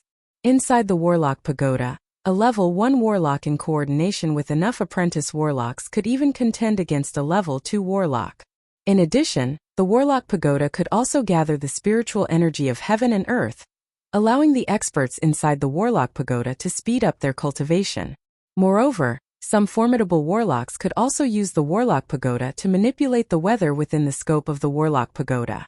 Some wandering level 2 warlocks who haven't joined any major forces don't even have their own warlock pagoda. The reason why Black Cottage was able to possess its own warlock pagoda was because they had taken root in Fernandro Principality and would obtain enormous wealth every year. A man dressed in a gray warlock's chongpao with 3 copper threads on the cuffs, looking to be approximately 35 or 36 years old, was watering a strange flower with a cat-like face in the garden next to the warlock pagoda. The gray warlock's chongpao represented that the man in his 30s was an apprentice warlock. The 3 copper lines on his cuffs represent that he is a level 3 apprentice warlock. Above a level 3 apprentice warlock is an official level 1 warlock. But there was a huge gap between level 3 apprentice warlocks and level 1 warlocks. Level 3 apprentice warlocks weren't considered too rare in Black Cottage, but there was only one level 1 warlock, Black Cottage's master. Solo, the water is too bland today. I want to drink honey water. Don't try to fool me with sugar water. The cat-faced flower swayed its body and bared its fangs. Solo smiled and said, "We've run out of honey. I'll go buy more in the afternoon." "No, I'm going now. I'm dying of thirst. Without honey I will die." The cat-faced flower argued with Solo. "Wait a moment, the white raven is back." Solo looked up at the sky. A white crow descended from the sky and landed on his right arm. Solo, Boulder City is in trouble. As soon as the white crow landed on Solo's right arm, it chirped out Viscount Harley's words in one go. Solo calmly listened to everything, then turned around and walked towards the warlock pagoda. Solo arrived at the warlock pagoda's 3rd floor, stopped in front of the deepest door, and knocked on the door. "Teacher, I'm Solo. Come in." A slightly aged voice came from the door. Solo pushed open the door. In the room, a white-haired old man wearing a black robe with a silver thread embroidered on the cuffs was writing something at a rapid speed in front of a table. This old man wearing a black pao was Black Cottage's master, the official level 1 warlock Bonnie, the ruler of Black City. The fates of Black City's 200,000 residents were all in his hands. Bonnie didn't raise his head, but said somewhat impatiently, "What's the matter? Quickly say it." "Teacher, Blackrock Town has been invaded by a warlock force." Sony respectfully reported the information he heard from the White Raven to Bonnie, not missing a word.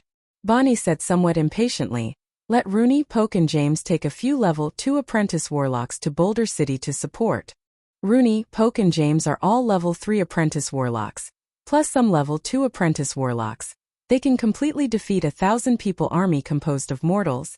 "Yes, teacher." Sony respectfully responded, then withdrew. Before leaving, he very carefully closed the door. Not long after, a caravan set off from Black City towards Boulder City.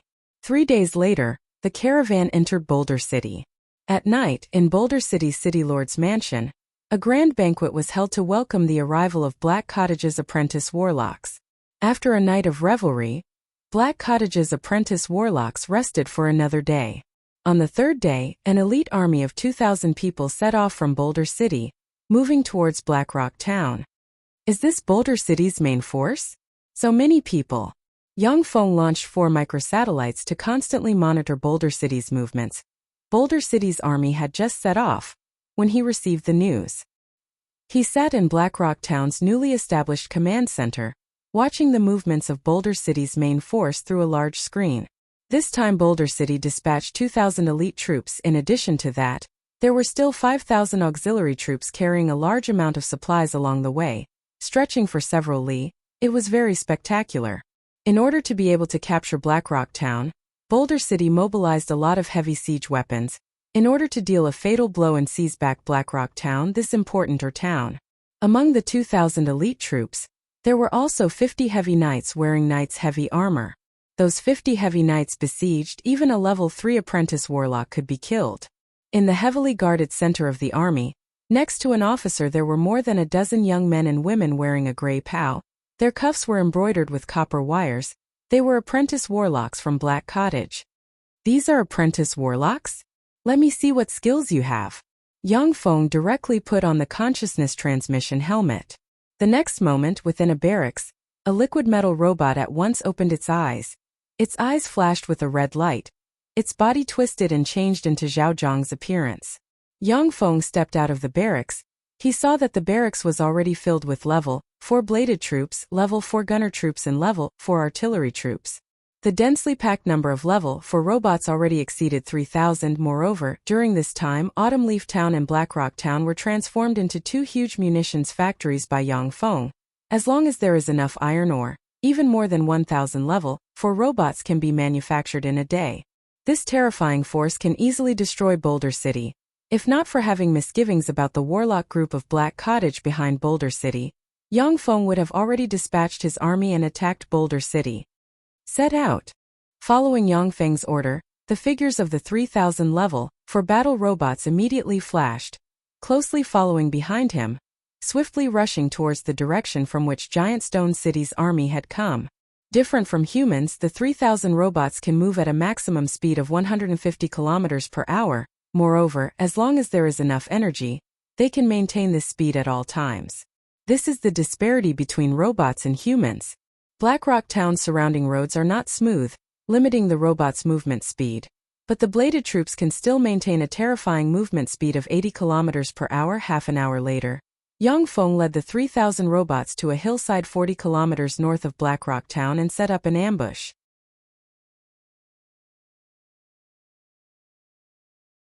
Chapter 12. Yang Feng thought for a moment, made the artillery troops and gunner troops hide, then directly placed the 400 bladed troops on the main road. If it wasn't necessary, Yang Feng didn't intend to dispatch the artillery troops and gunner troops. In Tyrannid subcontinent, warlocks possess supernatural and mysterious formidable powers. Black Cottage Warlock Group is already a Leviathan in Fernandro Principality, but there are also a lot of warlock groups that are more formidable than Black Cottage Warlock Group. With one more trump card, in the future when facing other warlock groups, it would have an unexpected effect. Approximately 10 minutes later, a team of mounted scouts appeared on the main road. After the team of scouts saw the 400 bladed troops standing neatly in the middle of the main road, they quickly turned around and galloped towards the rear. Giant Stone City's commander Luke somewhat didn't dare to believe his ears. He asked the scout, "What, you're saying that Blackrock Town's bandits are neatly lined up in the middle of the main road?" Giant Stone City's elites were all dispatched. There were also 50 heavy armored knights and more than 10 apprentice warlocks. With such a powerful force, even if a bandit group of more than 10,000 people attacked, Luke was confident that he would be able to defeat them. In his imagination, Blackrock Town's bandits defending the town was the most troublesome matter. Those bandits unexpectedly came out to fight. Moreover, they even openly stood in the middle of the main road. It was simply extremely stupid. He very much suspected whether or not these scouts were mistaken. That scout captain quickly said, "Yes, Commander Darren. If you don't believe me, you can ask my brothers." Luke slightly creased his eyebrows and sank into contemplation. Relying on his many years of battle intuition, he vaguely felt that something was wrong. That nearly 2 m tall man resembling a bear. Rooney disdainfully smiled and said, "Luke, he's just an idiot who luckily obtained a warlock's inheritance, that's all. With us here, he won't be able to stir up any waves. From time to time this kind of idiot will pop up just like weeds. No matter how you kill them, you can't kill them all." Luke slightly nodded, waved his hand and issued an order. "Continue forward." Giant Stone City's army then continued to advance. Soon they saw the 400 neat and tidy bladed troops standing in the middle of the main road. Luke slightly creased his eyebrows when he saw the 400 neat and tidy bladed troops. Such a well-disciplined army was the most troublesome opponent. Giant Stone Heavy Cavalry. Charge. Luke ordered.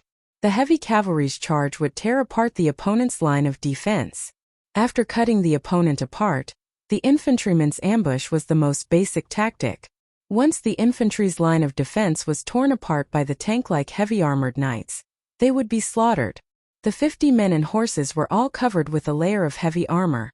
holding 3-meter-long steel spears in their hands. Like 50 human-shaped tanks, they spurred their horses forward and gradually accelerated. In a neat formation, they charged towards the 400 bladed troops. The 50 heavy knights were wearing heavy armor that weighed more than 100 kilograms.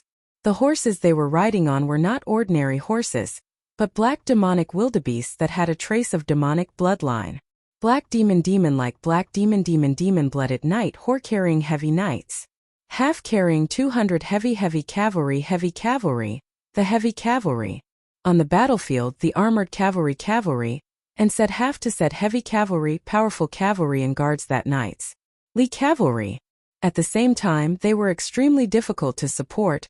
Giant Stone City only had 100 heavy cavalry. 50 heavy knights could easily defeat an elite troop of 1,000 men.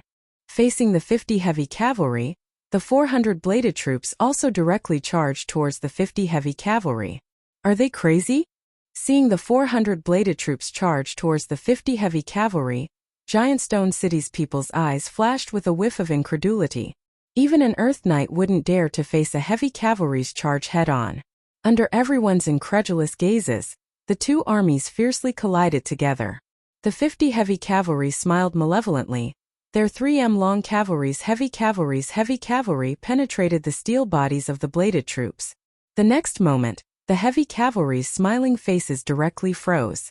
Almost none of the bladed troops that had their bodies penetrated died.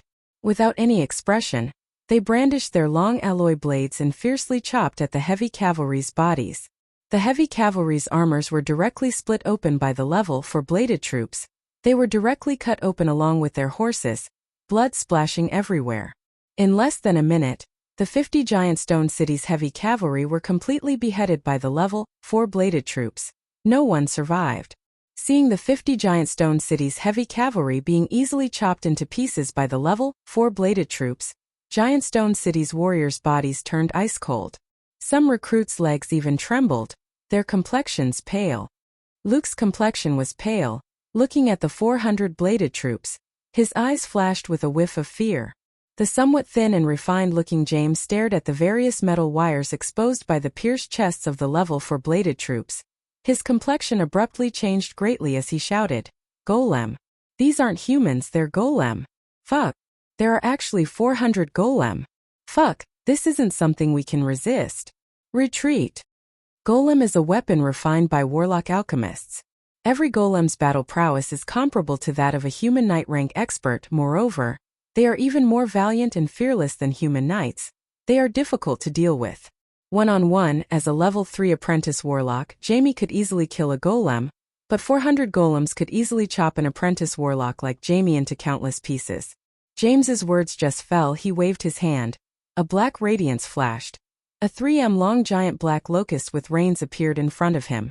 He flipped his body and directly jumped onto the giant black locust's body. The giant black locust forcefully jumped more than a dozen meters away. With a terrifying speed of more than 120 kilometers per hour, it directly fled with James towards a distant place. After James decisively fled, the rest of Black Cottage's apprentice warlocks also released the giant black locust, flipped over and mounted it, before fleeing towards a distant place.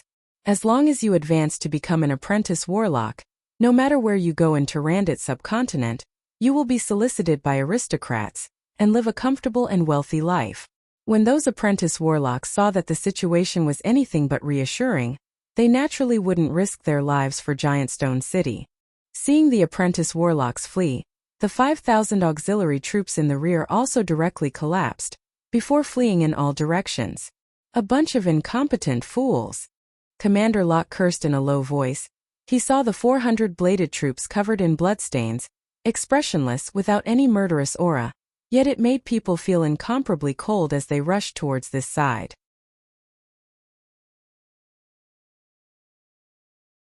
Chapter 13. Locke still hadn't decided whether to fight or flee, when the 400 humanoid bladed troops directly rushed into the midst of Giant Stone City's warriors, brandishing the alloy blades in their hands, as if 400 humanoid meat grinders, set off a storm of flesh and blood among Giant Stone City's warriors. Bastards, go to hell! A giant stone city's advanced warrior with outstanding martial skills bellowed and ferociously chopped at the shoulder of a bladed troop. Ding! That sword merely left a shallow wound on the bladed troop's shoulder. No! That advanced warrior's eyes flashed with a whiff of despair, and he issued a heart-wrenching roar. The next moment, that bladed troop casually chopped at the advanced warrior's body. One strike split the advanced warrior into two halves, blood sputtering all over the bladed troop's body. After that bladed troop beheaded the advanced warrior, it didn't cheer, it didn't roar. It mechanically stepped over the advanced warrior's corpse and continued to massacre Giant Stone City's warriors. Silent, callous, fearless, mechanical, that's the fighting style of mechanical warriors. Mechanical warriors are the ideal army that all leaders desire the most. They won't disobey orders, they won't be demoralized, even if they fight to the last soldier, they absolutely won't retreat. As for human armies, even if it's the most elite army, once the casualty rate reaches 30%, they will directly collapse. The battle didn't last long. Giant Stone City's 2,000 elite warriors suffered disastrous casualties, as if an avalanche collapsed in all directions. Let's go. Locke clenched his teeth, turned around and took his trusted subordinates to flee towards Giant Stone City. Drop your weapons, kneel on the ground and surrender, we won't kill you. Drop your weapons, kneel on the ground and surrender, we won't kill you. Seeing that Giant Stone City's warriors directly collapsed, Yang Feng gave an order. The 400 bladed troops then used their ice-cold metal synthesized voice to shout. Giant Stone City's remaining warriors, as if hearing the voice of heaven, dropped their weapons, kneeled on the ground and directly surrendered to Yang Feng. Really easy. In the end, flesh and blood isn't a match for steel. The only regret is that I didn't see the means of an apprentice warlock. Yang Feng walked on the battlefield full of flesh and severed limbs. He looked at the captives kneeling on the ground, his eyebrows slightly creased and then relaxed. Tyrannid subcontinent is a very cruel place compared to Earth. Basically, all countries had a large number of slaves. If Yang Feng failed, then he would be reduced to a slave unable to live or die. From the moment he attacked Black Rock Town, he had no choice but to advance. If he took a step back, he would fall into hell. Then let me see Giant Stone City's ability. Yang Feng arranged for 50 bladed troops to escort more than 1,000 captives to Black Rock Town, while he himself led more than 3,000 battle robots to quickly move towards Giant Stone City. After marching at full speed for half an hour, Giant Stone City's huge city wall appeared before Yang Feng's eyes. That's Boulder City. Black Rock Town is indeed incomparable to it. Giant Stone City was extremely majestic. The city walls were 25 meters high, and were made of large white rock, second only to iron rock. The 25-meter-tall city wall could prevent most experts and powerful creatures from jumping onto the city wall. Among night-level powerhouses, only Sky Knight powerhouses could jump onto the city wall, which was 25 m high. Due to Yang Feng's troops advancing too quickly, the defeated soldiers still hadn't escaped back to Giant Stone City, when his mechanical legion had already arrived in front of Giant Stone City. Giant Stone City's city gate still hadn't been closed. Kill! Yang Feng's eyes flashed with a touch of a cold glint. He pointed towards Giant Stone City and ordered. The 400 bladed troops immediately launched at full speed, rushing towards Giant Stone City, with a terrifying speed of 150 kilometers per hour. Who are you? Quickly stop. The warrior collecting taxes in front of the city gate saw the 400 bladed troops. His heart surged with a trace of an ominous premonition and shouted loudly. The bladed troops didn't pay the slightest bit of attention to the warrior's roars, and within a few seconds they arrived in front of the city gate. With a flash of a blade, the warrior at the city gate was directly beheaded, and fell to the ground. Enemy attack. Enemy. Fuck. Who the hell are they? Prepare for battle. Suddenly a loud and clear alarm sounded in Giant Stone City. An army stationed at the city gate quickly appeared in the vicinity of the city gate, and directly charged towards the bladed troops. The bladed troops immediately launched a counterattack, and rushed towards the army. The two armies fiercely collided together. In a split second, flesh and blood splattered. The Giant Stone City's human army was directly harvested like wheat by the bladed troops. It didn't even last for a minute before they directly collapsed and fled in all directions. Giant Stone City's most formidable army, the heavy armored cavalry, wasn't a match for the bladed troops. It was even more impossible for the other human armies to be a match for this terrifying mechanical army. After defeating Giant Stone City's city guards' counterattacks several times, Giant Stone City's city guard system completely collapsed. After leaving 50 bladed troops to control the city gate, Yang Feng commanded the 350 bladed troops to directly rush towards the city lord's mansion. After Yang Feng seized the city gate, the entire Giant Stone City sank into chaos. Along the way, all the enemies that Yang Feng encountered were directly beheaded by the 350 bladed troops. A lot of bandits that took advantage of the opportunity to burn, kill, and loot were also directly beheaded by the bladed troops he dispatched. The city lord's mansion was located in the center of Giant Stone City. It was a huge castle that was twice as large as Blackrock Castle.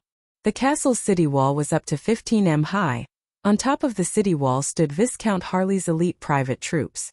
The city lord's mansion was incomparably spacious within 600 m, without any trees or buildings. The 350 bladed troops rushed out from the street. 6 up to 7 m long giant crossbow bolts were shot from Giant Stone Castle. 3 giant crossbow bolts at once hit 3 bladed troops, directly smashing their bodies into pieces and causing them to fall to the ground, unable to budge. The rest of the bladed troops weren't the slightest bit scared by the giant crossbow bolts, expressionlessly rushed towards Giant Stone Castle. When the bladed troops approached Giant Stone Castle's city wall, 200 archers appeared above the city wall. A dense rain of arrows fell from the sky, shooting towards the bladed troops. The bladed troops casually brushed aside the arrows that were shot at them. Some arrows that were lucky enough to hit their bodies were also directly ricocheted away. Only 2 knight-rank archers, relying on their terrifying life force, shot 2 arrows into the hearts of 2 bladed troops. But the bladed troops' vital points weren't at their hearts. The 2 bladed troops that were shot had 2 arrows stuck in their hearts, expressionlessly rushing towards Giant Stone City's city wall.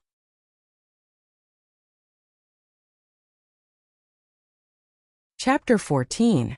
6 apprentice warlocks wearing a grey pow finally appeared above the city wall.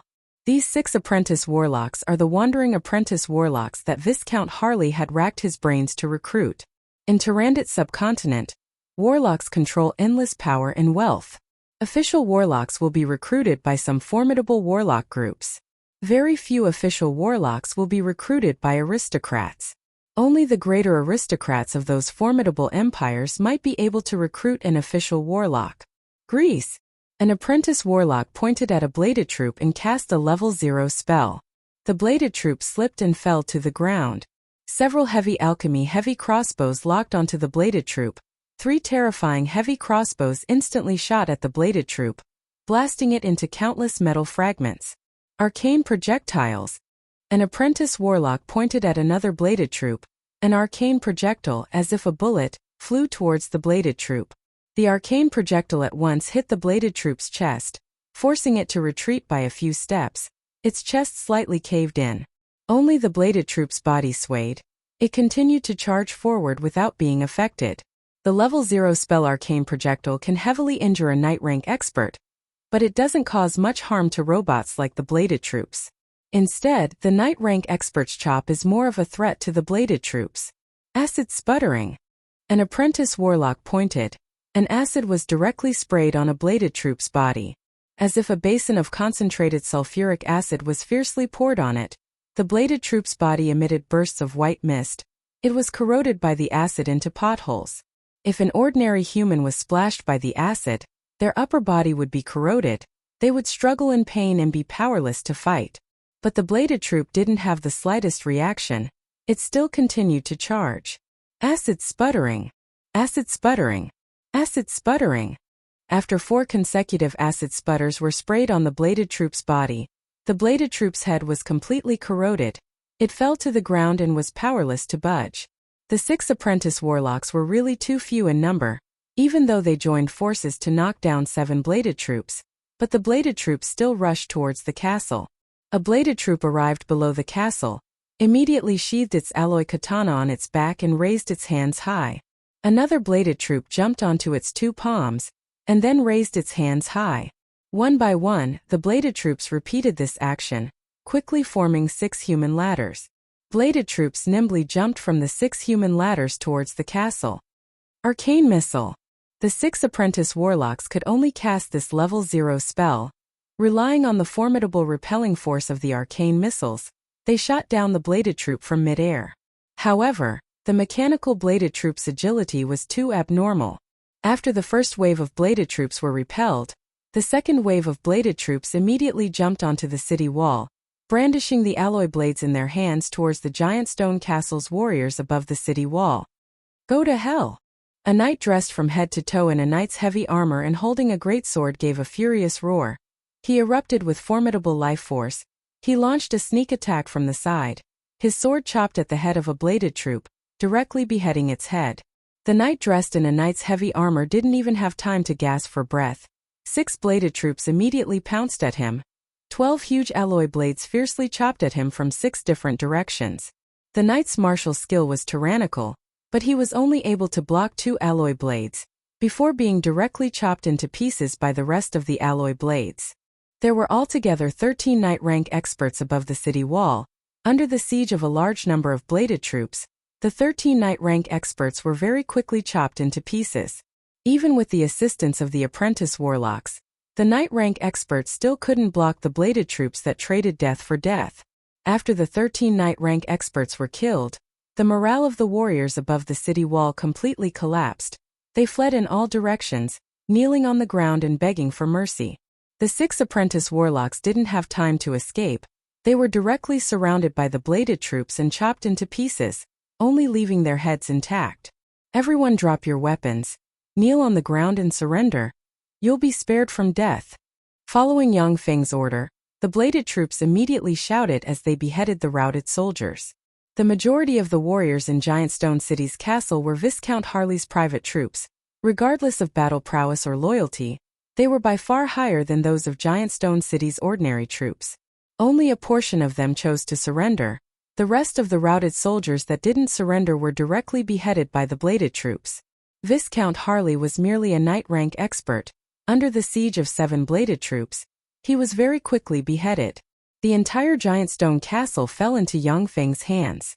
Giant Stone City's 4 great clans took advantage of the opportunity when Yang Feng led his troops to attack Giant Stone Castle, to seize the opportunity to break through the siege and leave Giant Stone City. Within Giant Stone City, a large number of aristocrats also carried large amounts of gold, silver, and other valuables and fled outside Giant Stone City. After capturing Giant Stone City, Yang Feng's losses amounted to less than 20 bladed troops.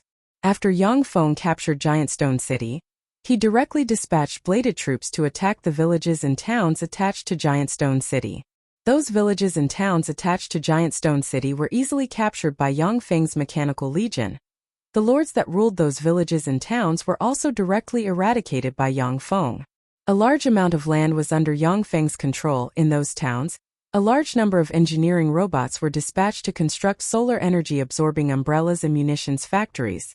After Giant Stone City's sphere of influence was under Yang Feng's control, the land under his control was more than 100 times larger than in the past. Giant Stone City's surroundings were rich in mineral resources.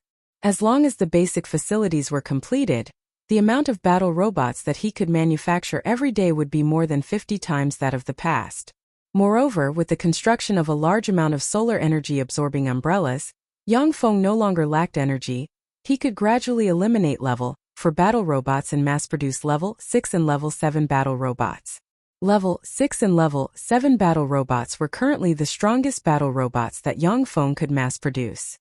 The reason why Yang Feng chose to mass-produce level 4 battle robots before, that was because at that time, he had sufficient steel and lacked energy.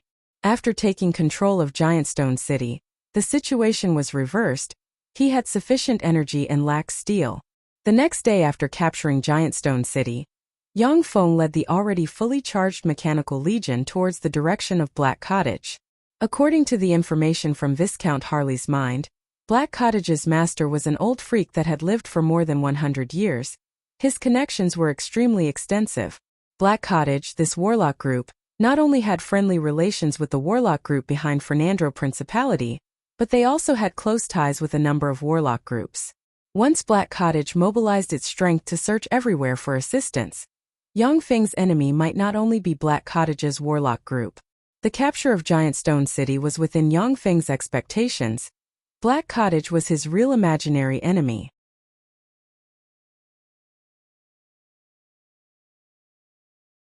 Chapter 15. After marching along the main road for an hour, the Mechanical Legion commanded by Yang Feng directly appeared in front of Black City. At this moment, Black City had already entered a state of readiness for battle.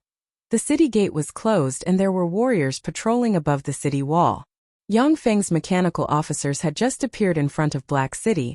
Teams of warriors quickly arrived at Black City's various posts, extremely vigilantly watching Yang Feng and his entourage from afar. Yang Feng's eyes flashed with a whiff of a peculiar glint. Such a fast reaction. Along the way there were obviously no scouts, but they were actually able to react so quickly. Warlock's methods are really formidable. Yang Feng dispatched a miniature satellite to monitor Black City. Not long after he left with his mechanical army, Black City had already reacted. Countless warriors came to their posts in an orderly manner and prepared for battle. The Warlock Pagoda in the center of Black City blossomed with traces of radiance. A white cloud was attracted by a mysterious force from the sky. It fell above Black City and condensed into Bonnie's figure, dressed in a black pow with a silver line on the cuffs. Bonnie stared at Yang Feng in the middle of the Mechanical Legion and said in a deep voice, "I'm Black Cottage's Master Bonnie. I'm the Alchemical Golem Legion's master. How should I address you?" "I'm Steel Lord Yang Yi." Yang Feng changed into another person's appearance, stepped out from the crowd, looked at Bonnie in the sky and said unhurriedly, "In the world of warlocks there were countless secret methods. Among them, there were some peerlessly strange curses that could even be cursed through a person's name. The might of those curses carried out through a person's name wasn't strong. A formidable level, one warlock like Bonnie could easily resist them. But Yang Feng's body was nothing more than an earthling's waste. He had no resistance to curses. Once cursed, he would be dead. He didn't dare to casually announce his true name. Bonnie said coldly, "Steel Lord Yang Yi, our Black Cottage and you have no enmity. Why did you attack us? Our Black Cottage and Fernandro clan have been on good terms for generations. Fernandro clan not only has a level 2 warlock keeping watch, but also has a close relationship with Warlock College Antalya. By attacking our Black Cottage, you're becoming enemies with Fernandro clan. You're becoming enemies with Warlock College Antalya." Warlock College Antalya? Yang Feng's eyebrows creased slightly. He began to recall the memories he read from the several apprentice warlocks. In Tyrandit subcontinent, warlocks control everything. The majority of imperial clans of empires and principalities were controlled by warlock clans. Fernandro Principality was controlled by the warlock clan, Fernandro clan. Reportedly, Fernandro clan possessed an extremely formidable level 2 warlock. NR 3796's voice at once sounded in Yang Feng's mind. Warlock College Antalya, White Ivory, Eyes of Justice, Rose Garden, Savage Claw and Black Dragon Pagoda are Tyrandit subcontinent's 6 strongest warlock groups. According to legend, the 6 great forces all have great warlocks keeping watch. Yang Feng only had a cursory look at the memories of those few apprentice warlocks. He was basically unable to use them flexibly. Only a super AI like number 3796 could easily gather all the information he needed. "Why did we attack your black hut?" Yang Feng's eyes flashed with a cold glint, and he said with a contemptuous smile, "If you want to find a reason, then there are many. The biggest reason is that your Black Cottage is blocking my way." Yang Feng's eyes flashed with an incomparably cold killing intent. He said in a cold voice, "If you want to go further on the warlock path, then you need even more resources. I fancy Fernandro Principality's resources. Bonnie, if you're sensible and serve me, then I'll give you a good position. Otherwise you'll die here today. You'll be my first stepping stone on the warlock path." Warlocks were Tyrandit subcontinent's pinnacle supernatural beings. Every warlock possessed extraordinary strength. Moreover, what attracted Yang Feng the most was that, once he became an official level 1 warlock, his lifespan could be extended to 200 years. Level 2 warlocks could extend their lifespan to 300 years. Level 3 warlocks could extend it to 400 years. Once he advanced to a great warlock, his lifespan could even reach 1,000 years. Wanting to become a warlock was extremely difficult. First of all, one had to possess a cultivation aptitude. Generally speaking, The probability of a warlock's heirs possessing a warlock's cultivation aptitude was much higher than that of an ordinary person. In other words, the probability of an aristocrat possessing a warlock's cultivation aptitude was higher. Apart from this, carrying out a warlock's cultivation aptitude, one needed to learn a variety of knowledge. Each knowledge was of considerable value. Ordinary commoners, unless their cultivation aptitude was heaven-defying and they were lucky enough to be discovered, only then would they be able to tread on the warlock path. Young Feng, as an earthling's waste, didn't hold any hope for his cultivation aptitude. However, congenital deficiencies could be made up for later. Cultivation aptitude was insufficient. Only a huge amount of resources could be used to make up for it. With the support of the entire Fernandro Principality's resources, it was possible for him to advance to become an official level 1 warlock. Bonnie said coldly, "You'll pay the price for your arrogance and stupidity." Young Feng gave a cold smile and ordered, "Attack." The 400 bladed troops suddenly moved and quickly swept towards Black City. Swamp Marshland. In the Warlock Pagoda in the center of Black City, Bonnie pointed towards that direction and cast a level 1 spell. The 60 tall Warlock Pagoda flashed with radiance. A formidable and mysterious fluctuation of power suddenly shrouded the area in front of Black City. In front of Black City appeared an enormous swamp with a length of 3 kilometers and a width of 100 m. Originally, the level 1 spell Swamp Marshland didn't have such a terrifying effect. It was basically impossible to instantly condense an enormous swamp with a length of 3 kilometers and a width of 100 m. However, under the support of the Warlock Pagoda's power, such a miracle could be formed. In Tyrandit subcontinent, there was a publicly acknowledged truth. If one didn't have the absolute power to cross 2 or more great ranks, then one shouldn't challenge a warlock inside a Warlock Pagoda. That would only be throwing away one's life in vain. Facing the swamp that suddenly appeared under their feet, the 400 bladed troops couldn't retract their momentum and fell into the enormous swamp. They were entangled in the swamp and slowly but firmly sank. The more the 400 bladed troops struggled, the faster they sank. Before long, they completely sank into the swamp. Seeing the 400 bladed troops sink into the swamp, the warriors above the city wall issued bursts of cheers. Young Feng's eyes flashed with a whiff of excitement as he muttered, "Amazing! Truly amazing! This is the power of a warlock. Too formidable." For Young Feng, who was determined to tread on the warlock path, the more formidable the warlock, the more interested he was.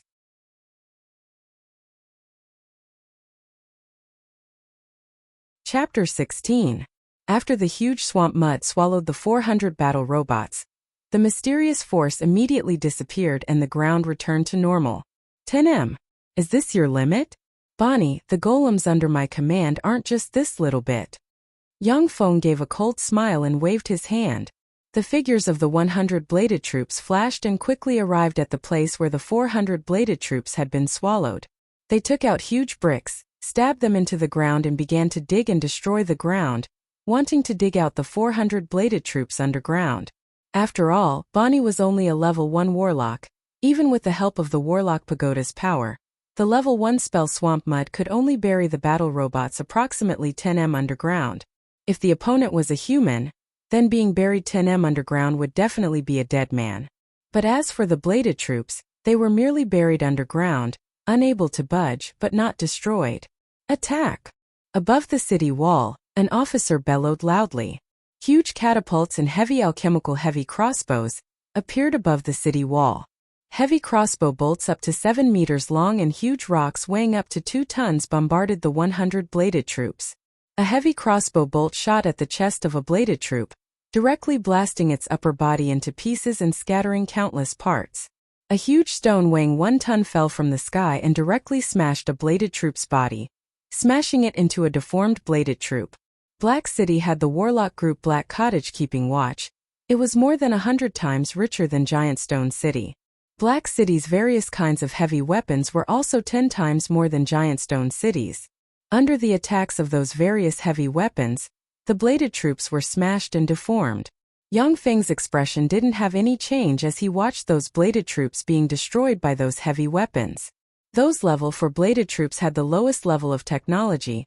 As long as their wreckage could be recovered, then only a little bit of energy would be needed to be smelted, and then they could be quickly manufactured again. No matter how many bladed troops died, as long as the battle was won, the wreckage of the bladed troops could be recovered and new ones could be manufactured. It was equivalent to the bladed troops being able to be reborn without limit. It was precisely because of this that Yang Feng could be unbridled and use the bladed troops at will. No matter how many died, he wouldn't care. Fireball. After Black City's heavy weaponry carried out several blanket attacks, a large number of bladed troops were destroyed. Bonnie pointed his finger and cast the level 1 spell, Fireball. From the Warlock Pagoda, fireballs flew out like artillery shells and bombarded the remaining bladed troops, blasting them into smithereens. Seeing the bladed troops being blown to pieces, Black City's warriors above the city wall burst into cheers. Their morale greatly boosted. Impressive indeed. A warlock coupled with a warlock pagoda was like a human-shaped self-propelled cannon with unlimited shells. Furthermore, it was a multifunctional human-shaped self-propelled cannon. Looks like I'll have to get serious. Yang Feng watched as the mechanical bladed troops were blown to pieces. He gave a slight smile and clapped his hands. Bladed troops slowly walked out from the jungle behind Yang Feng. 10, 100, 1,000, 10,000, 30,000. A full 30,000 bladed troops walked out from behind Yang Feng, forming a densely packed mechanical legion that couldn't be seen at first glance. The complexions of the human warriors above Black City's city wall also changed along with the continuous appearance of the bladed troops. When they saw the 50,000 bladed troops divided into 5 legions appear before their eyes, their complexions paled and their eyes flashed with a whiff of despair. A human officer's complexion paled and his voice trembled somewhat. How is this possible? How can there be so many alchemical golems? A human officer's complexion paled and he muttered, "Impossible. A knight-rank alchemical golem's price is at least 3,000 gold coins. So many alchemical golems, 90 million gold coins. How can a trifling apprentice warlock have so many alchemical golems? Don't tell me we're facing a great warlock-rank warlock alchemist?" Bonnie saw the 30,000 bladed troops in midair. His eyeballs almost protruded out and he screamed somewhat forlornly, "No! How can you have so many alchemical golems?" Several hundred knight-rank alchemical golems, to the level 1 warlock Bonnie who was inside the warlock pagoda, was an existence that could be easily dealt with. But against 30,000 knight-rank alchemical golems, Bonnie didn't have the slightest bit of assurance. The 30,000 bladed troops formed 3 huge 10,000-man phalanxes, neat and uniform. The spacing and size were completely uniform, as if they were a single entity. Every mechanical legion was silent and ice-cold. Compared to the most elite human warriors, they were brimming with obedience and order. Just by standing there, they gave people a huge oppressive feeling. Yang Feng ordered coldly, "Attack!" The 3 bladed troops at once dispersed and rushed towards Black City from different directions. Swamp marshland. Bonnie's complexion suddenly changed greatly, and he quickly cast a spell to change the terrain. A formidable fluctuation of power erupted from the Warlock Pagoda, shrouding the area in front of Black City and forming a huge swamp. Bladed troops immediately jumped into the swamp, then raised their hands and slowly sank, forming a platform-like existence. The bladed troops in the rear stepped on the platform formed by the bladed troops in front and directly charged forward. The range of the level 1 spell Swamp Marshland released by Bonnie was extremely vast, but after all, he was only a level 1 warlock. The Swamp Marshland's range was vast, but its depth was relatively low, only 10 m. Only 5 bladed troops were needed to form a foothold platform in the swamp. Those bladed troops possess formidable computing ability. They stepped on the foothold platform with incomparable precision, quickly leapt over the incomparably huge swamp and rushed below the city wall. Once those bladed troops arrived below the city wall, they quickly set up human ladders. Above the city wall, Black City's warriors continuously poured hot soup and boiling oil onto those bladed troops, yet without any effect. Barrels of city-guarding fire oil were also poured down. A torch fell into the oil, at once forming a huge sea of fire enveloping those bladed troops. Under the burning of that sea of fire, those bladed troops were still unmoved. Unless the temperature of the flames reached the point of melting them, otherwise, they would be as unshakable as steel.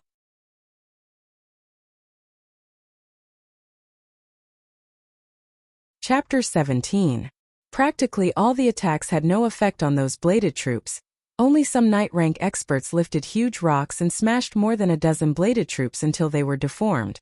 But that was also Black City's human warriors' final resistance. After the 20 human ladders were set up, a large amount of bladed troops continuously poured in from above the 20 human ladders. Go to hell! Go to hell, all of you! You damned golems! A great knight, wielding a 2-meter-long greatsword and wearing a knight's heavy armor weighing more than 100 kilograms, roared angrily and rushed in front of a bladed troop. He brandished the 2-meter-long frightening greatsword and chopped at the bladed troop, forcibly chopping the bladed troop into two. That great knight was followed by 8 knights, forming a small arrow. He brandished his terrifying greatsword. Wherever the greatsword passed, those bladed troops would either be sent flying or chopped into two. The 8 knights beside that great knight protected his flanks and rear, so that he wouldn't be besieged and could display his strength to his heart's content. But that great knight's eruption was only like the setting sun at dusk. No matter how hard he fought, the number of bladed troops above the city wall was still increasing. Those mechanical bladed troops that didn't know fear, their faces were expressionless as they brandished their huge alloy blades and rushed into the midst of the ordinary warriors, setting off a storm of flesh and blood. Above the city wall, flesh and blood splattered everywhere, simultaneously accompanied by the screams of countless Black City's human warriors. One after another, the human armies were crushed by the mechanical bladed troops and directly fled in all directions. Before long, only 4 knight squads commanded by great knights remained above the city wall, still stubbornly resisting. The huge amount of bladed troops' main force advanced directly towards the Warlock Pagoda, only separating 1,000 bladed troops to surround the 4 knight squads. Surrender! Surrender to me and you'll still have a way to live, otherwise die. A bladed troop said to the 4 knight squads with an ice-cold mechanical synthesized voice. Knight rank experts were very rare in the human world. Practically 1 in 1,000 ordinary people might give birth to a knight rank expert. The 4 knight squads were Black City's elite. If they surrendered, then Yongfeng's future walk into Randit City's human society would be very convenient. Pay you freak. Go eat shit. A tall and sturdy great knight Bennett with a greatsword in his hand. His eyes flashed with a touch of arrogance, and he spat towards the bladed troop. The bladed troop coldly ordered, "This team, kill them all." The figures of the 200 bladed troops simultaneously moved, directly pouncing towards Bennett and his 7 subordinates from all directions. "Follow me!" Bennett roared angrily, brandishing the greatsword in his hand. He rushed towards the bladed troops. "Ah! Save me!" Almost at the same time, Bennett heard miserable cries for help. He looked back, only to see that the comrades who had been following him had already been chopped into countless pieces by the unending stream of bladed troops. In just less than 5 breaths of time, Bennett's 7 team members were completely beheaded by those bladed troops. The 7 team members desperately attacked and destroyed 5 bladed troops. "No! You bastards!" Bennett's eyes were bloodshot. He issued a heart-wrenching roar. He brandished his greatsword and chopped at the waist of a bladed troop, instantly chopping it into 2. 12 alloy blades chopped at Bennett from 6 directions. After losing the cover of his teammates, he barely managed to block 4 alloy blades, before he was chopped into countless pieces. When the remaining 3 knight squads saw this scene, a chill welled up in their hearts. Bennett was Black City's strongest great knight. Such an expert was easily killed by the bladed troops. Even if they stubbornly resisted, they wouldn't be able to survive. Only death would await them. "I surrender." A tall and sturdy middle-aged man with a full beard, John looked at the knights behind him, gave a long sigh, and threw away the greatsword in his hand. John's team members secretly heaved a slight sigh of relief in their hearts, and threw away the greatsword in their hands. After John surrendered, the other 2 knight squad's experts also chose to surrender. The enormous mechanical legion advanced all the way, crushing all the weak resistance within Black City, and very quickly arrived in front of the Warlock Pagoda. Acid sputtering, dark rays, arcane projectiles. When the mechanical legion arrived within a range of 200 meters of Black City, more than 100 level 0 spells at once bombarded the bladed troops, killing several dozen of them.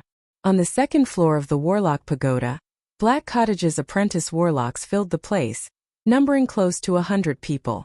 These more than 100 apprentice warlocks were Black Cottage's backbone.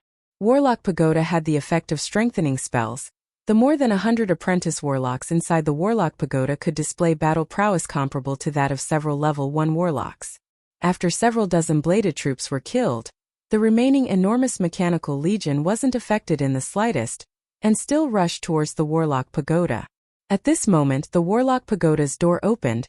2 7m tall steel golems holding 2 6m long terrifying greatswords walked out of the Warlock Pagoda in large strides. The 2 steel golems appeared. Their ruby-composed eyes flickered with a red light, and they brandished the greatswords in their hands, fiercely chopping at the bladed troops. A bladed troop raised the alloy blade in its hands to block in front of it. The steel golem's greatswords heavily chopped at the bladed troop's alloy blade, forcibly chopping the bladed troop together with the alloy blade into pieces. Tremendous strength. Agility. The 2 steel golems tenaciously guarded the Warlock Pagoda's entrance, madly killing those bladed troops. Above the Warlock Pagoda, more than 100 apprentice warlocks continuously cast some level 0 spells, strengthening the steel golem's battle prowess. The steel golems were battle weapons refined by genuine warlock alchemists by spending countless painstaking efforts and precious materials. Not only were their battle prowess comparable to that of a Sky Knight, but they were also capable of withstanding a variety of enchantments. They were incomparably formidable. Once the 2 steel golems were launched, they could even defeat a mortal's army of 1,000 people. Above the Warlock Pagoda, the apprentice warlocks continuously used all kinds of level 0 spells to attack those bladed troops, making them unable to besiege the 2 steel golems. The 2 steel golems' battle prowess was extremely terrifying, but once they were besieged by hundreds and thousands of bladed troops, only death awaited them. Those bladed troops had no morale to speak of. No matter how many they killed, as long as Yang Feng gave the order to stop, they would unceasingly chop the prey in front of them.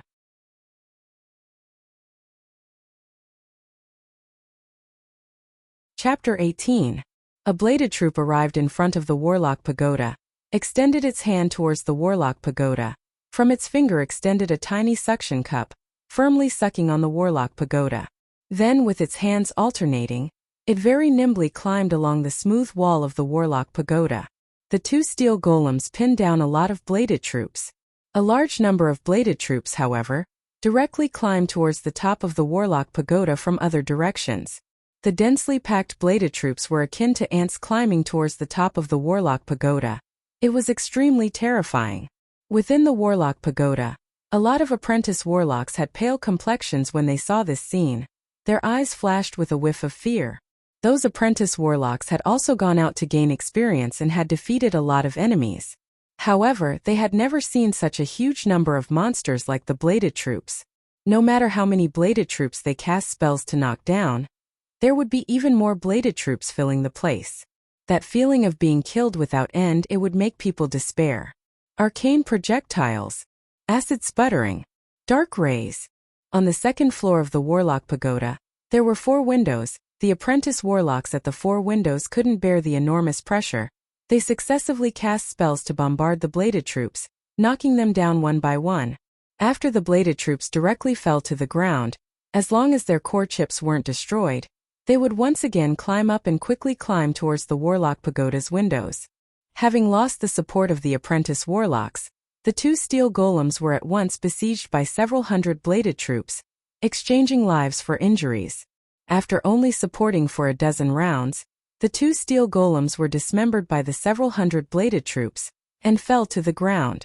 However, before they fell to the ground, they also destroyed more than 150 bladed troops. The 2 steel golems fell to the ground. Then the densely packed bladed troops rushed in front of the Warlock Pagoda. Some bladed troops put away their alloy blades, extended 2 drills from their hands, and fiercely stabbed at the Warlock Pagoda's gate, madly spinning, and drilling holes in the Warlock Pagoda's gate. Some bladed troops brandished the alloy blades in their hands and fiercely chopped at the Warlock Pagoda's gate, chopping out shallow scars one after another. Yang Feng looked from afar at the scene of the bladed troops besieging the Warlock Pagoda. A trace of doubt welled up within him. Bonnie, this official level 1 warlock, had yet to make a move. It was unknown what he was thinking. If he were to act, he might be able to destroy hundreds of bladed troops. As far as Yang Feng was concerned, even if several thousand bladed troops were destroyed, as long as he could win, it wasn't a price to pay. After being melted down in the munitions factory, those bladed troops can be reborn again. Unless the enemy is very clever and takes away the wreckage of the mechanical bladed troops, only then would it be considered as truly killing a bladed troop. Fireball. Suddenly, the warlock pagoda shone brightly and 10 huge fireballs, almost forming a line, shot towards Yang Feng. The bladed troops beside Yang Feng jumped up one after another and collided with the fireball. Boom! Boom! Boom! Huge explosions sounded one after another, and the bladed troops were directly blown to pieces by the huge fireballs. Yang Feng said with a cold smile, "Operation Decapitation? It was indeed a good idea. Unfortunately, it's not that easy to kill me." "Is that so? Steel Lord Yang Yi, go to hell for me." Amidst the huge explosions, a cold and tyrannical voice was transmitted. A huge black fog suddenly gushed out, and in a flash, Yang Feng as well as the 800 bladed troops surrounding him were shrouded within it. In a flash, endless darkness swallowed Yang Feng, making him unable to see anything. Yang Feng said very calmly, "Start the infrared scanning system, sound wave detection, die." Along with a voice brimming with anger, a claw directly broke open Yang Feng's chest. Practically at the same time, Yang Feng also started the infrared scanning system and sound wave detection system. Through the information obtained from the two scanning systems, through the analysis of the intelligent brain, the image of the person who broke open his chest was reconstructed and saw the image of the person who broke open his chest. At this moment, Bonnie had already transformed into a 3 m tall black fiend with black skin, a pair of fiend horns and a pair of fiend wings on his back. NR3796 transferred the information into Yang Feng's mind. Fiend morph, a secret method of blood meridian warlocks. Through the transplantation of fiends' blood meridians, the warlock can obtain the formidable strength of a fiend. Fiends are incomparably formidable freaks. The lowest rank of fiends possess formidable battle prowess comparable to that of level 1 warlocks. Furthermore, not only do they possess tyrannical bodies, they also possess formidable talent in casting. Some warlocks like to transplant fiends' blood meridians. This way they can quickly become extremely formidable, and their cultivation path becomes smoother. Blood meridian warlocks are the type of warlocks who transplant all kinds of blood meridians into human bodies, and obtain the formidable strength of all kinds of monsters. Once this type of warlock is successfully transplanted with a formidable blood meridian, then they will possess formidable strength. Among all kinds of warlocks, it is the easiest for them to obtain formidable strength. The only drawback is that once the main body and the transplanted blood meridians are incompatible, then they will explode and die, go crazy, and other kinds of dangers. Bonnie was originally an existence of a pinnacle level 1 warlock. After undergoing fiend morph, his battle prowess was comparable to that of the weakest level 2 warlock. Only then was he able to pierce Yang Feng's heart. "You don't have a heart. No, you're a puppet. No. What's going on? What the hell are you?" After Bonnie's claw pierced Yang Feng's heart, the malevolent smile on his face suddenly had a huge change. His expression was one of horror. He exerted his strength and pulled out a liquid metal heart from Yang Feng's heart. That liquid metal heart at once flowed out of Bonnie's hand and flew into Yang Feng's body. "Black Cottage's master is indeed formidable. Let me give you a present." Yang Feng gave Bonnie a slight smile. His body in a split second produced a huge explosion. Warping force field. Bonnie's complexion suddenly had a huge change as he cast a level 1 defensive spell. Boom! Boom! Boom! Boom! The 800 bladed troops beside Yang Feng also simultaneously launched a self-detonation. The terrifying explosion in a split second completely engulfed Bonnie, as well as everything in the surroundings. The earth shook, a berserk shock wave spread in all directions, setting off a terrifying cloud of dust. The cloud of dust from the explosion had yet to completely disperse, when the 200 bladed troops quickly rushed out from the side and rushed into the cloud of dust. Shortly after, the 200 bladed troops carried the extremely battered Bonnie out from the explosion.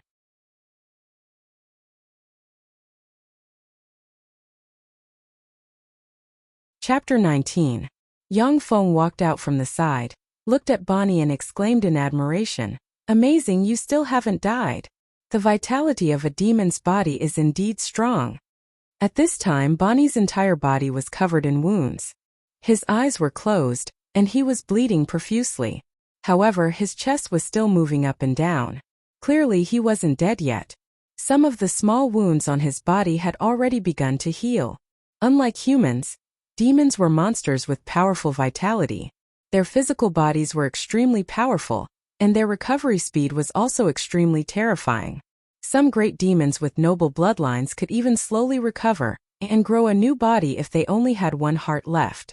I am currently unable to subdue a level 1 warlock. Kill him and leave his head behind.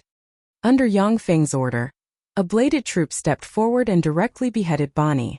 Beheaded, Bonnie, the incomparably formidable level 1 warlock of the Black Cottage, fell at Yang Feng's hands. Yang Feng looked at the demon warlock Bonnie's corpse and felt some dread in his heart. Warlock's methods are really strange and formidable. If my main body was here, I would have already died once. My main body is still too weak. The mechanical legion under Yang Feng's control was extremely formidable. It could even besiege and kill official level 1 warlocks. The mechanical legion's only weakness was Yang Feng's true body. Once Yang Feng's true body died, the entire mechanical legion would collapse. It was for this reason that Yang Feng didn't dare to appear on the battlefield with his true body. Fortunately, he was cautious enough. Otherwise, he would have died. Bonnie is already dead. Are you still going to put up a desperate struggle? A bladed troop carrying Bonnie's severed head arrived before the Warlock Pagoda and shouted towards the apprentice warlocks inside the Warlock Pagoda. Teacher! Instructor! The complexions of the apprentice warlocks above the Warlock Pagoda suddenly changed greatly. Their morale at once plummeted to the extreme. A male apprentice warlock waved his hand and released an enormous white swan. He jumped on the back of the enormous swan and rode the enormous swan towards the sky. Yang Feng took a look at the huge swan. He didn't let the gunner troops lying in ambush in the surroundings shoot the huge swan. In Black Cottage, the only one worthy of Yang Feng's attention was the level 1 warlock Bonnie. The rest of the apprentice warlocks were simply not in his eyes. If they escaped, then they escaped. Summoned life forms capable of flight at the apprentice warlock rank were very rare. Within the entire Warlock Pagoda, there was only one apprentice warlock who possessed it. After the rest of the apprentice warlocks saw Bonnie's severed head, their morale dropped and most of them chose to surrender. Only a few apprentice warlocks resisted, before being chopped into pieces by the bladed troops. The fall of the Warlock Pagoda signified that the entire Black City had fallen into Yang Feng's hands. He immediately sent his mechanical army to various parts of Black City to maintain order and kill all the thugs who took advantage of the situation. After killing 100 or 200 thugs, Black City restored its order and was barely under Yang Feng's control. Once Black City fell into Yang Feng's hands, he mobilized a large number of engineering robots to Black City and began construction to build Black City into a steel fortress. Black City was located in the central region of Fernandro Principality. As long as one controlled Black City, they could easily control Giantstone City, Woodcliff City, Qingshan City, and Haiyan City, these 4 major cities. Once Black City was transformed into a steel fortress by Yang Feng, then when Fernandro Principality came to attack, even if they paid the price of a mountain of corpses and a sea of blood, they still might not be able to capture it. Black Cottage, at the top of the Warlock Pagoda. Yang Feng said faintly, "Begin." "Yes, owner." A faceless liquid metal robot at once extended countless tiny mechanical tentacles from its body and pierced Bonnie's head. Immediately after, the liquid metal robot's body continuously twisted, inch by inch changing into Bonnie's appearance. After a full 3 hours, a person that looked exactly like Bonnie appeared in front of Yang Feng. The liquid metal robot opened its mouth and said, "Owner, I've already completely read all of Bonnie's memories related to warlocks and have already uploaded them to NR 3790's Access database." Yang Feng's eyes slightly brightened as he said somewhat expectantly, "Can you cast spells?" Warlocks not only had tyrannical fleshly bodies, but also grasped a variety of formidable spells. An official level 1 warlock could even contend against an army of mortals. The liquid metal robot mechanically replied, "I can't. I know all of Bonnie's spells.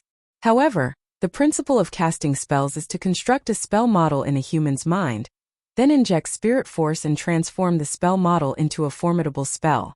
I can construct a spell model in a microchip, but I don't have spirit force. That's the special biological energy that only life forms with souls can give birth to. Therefore, I'm unable to cast spells. Yang Feng sighed somewhat disappointedly. The spell attacks cast by some warlocks were extremely strange. Only warlocks' methods could resist them. The mechanical legion in Yang Feng's hands was extremely formidable, but a strange level 1 curse could take away his life. He very much hoped to have a formidable level 1 warlock as his bodyguard. That way his safety would be even more guaranteed. Yang Feng asked, "Within this warlock pagoda, how many of Bonnie's spell traps are there?" Warlocks like to arrange spell traps within their warlock pagoda. Once someone without their approval enters the warlock pagoda to steal and triggers the spell traps, only death awaits. There are 23 spell traps capable of killing level 1 warlocks. 215 spell traps capable of killing an apprentice warlock. As long as owner sends bladed troops to trigger these spell traps, then they can be directly broken. Yang Feng said in a deep voice, "I want to practice cultivation and become a warlock. Help me test my spirit aptitude." In Tyrannid subcontinent, in theory, everyone could practice cultivation and become a warlock. However, the spirit aptitude for practice cultivation was divided into 9 levels. Level 1 spirit aptitude was the lowest level of mortal spirit aptitude. People with this kind of spirit aptitude, if they didn't have a formidable background, then no warlock group would accept them, because it was extremely difficult for people with this kind of spirit aptitude to even become a level 1 apprentice warlock. People with level 2 spirit aptitude were slightly better. As long as they studied hard, they still had the possibility of becoming a level 1 apprentice warlock. It was still extremely difficult for such people to join warlock groups. People with level 3 spirit aptitude were slightly better. As long as they worked hard, they still had the possibility of becoming a level 3 apprentice warlock. A lot of odd job workers in warlock groups were such people. People with level 4 spirit aptitude, their aptitude to practice cultivation as a warlock was ordinary. If they worked hard, then they had a little hope of promoting to a level 1 warlock.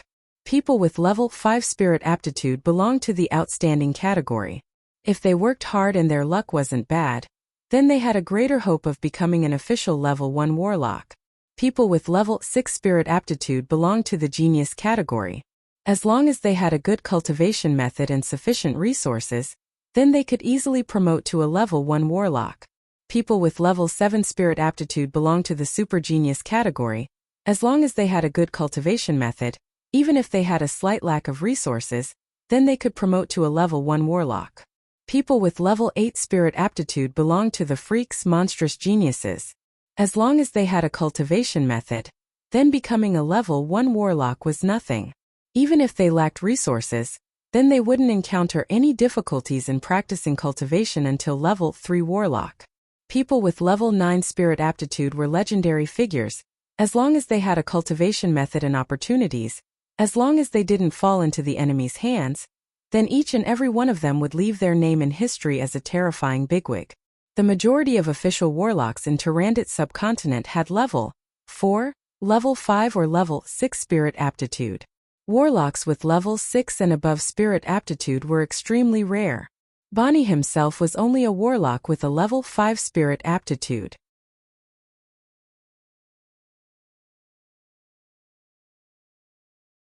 Chapter 20. Robot Bonnie said respectfully, "Yes, owner." Soon, a transparent and colorless crystal ball, with a white crystal sealed in its center, was brought in by a bladed troop. Bonnie said, "Please place your hand on this crystal ball. This crystal ball will test your spirit aptitude." Yang Feng placed his hand on top of that crystal ball and lightly pressed. That crystal ball flickered with a faint white light. Robot Bonnie said, "Owner, your cultivation spirit aptitude is inferior level 1.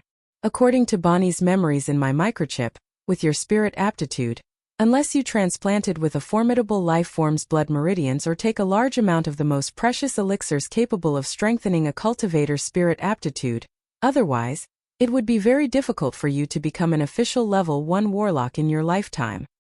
So useless. The corners of Yang Feng's mouth twitched. He already expected that his cultivation aptitude wouldn't be too good, but he didn't think that it would be that bad. Inferior level 1 cultivation aptitude was at the bottom of Tyrannid subcontinent.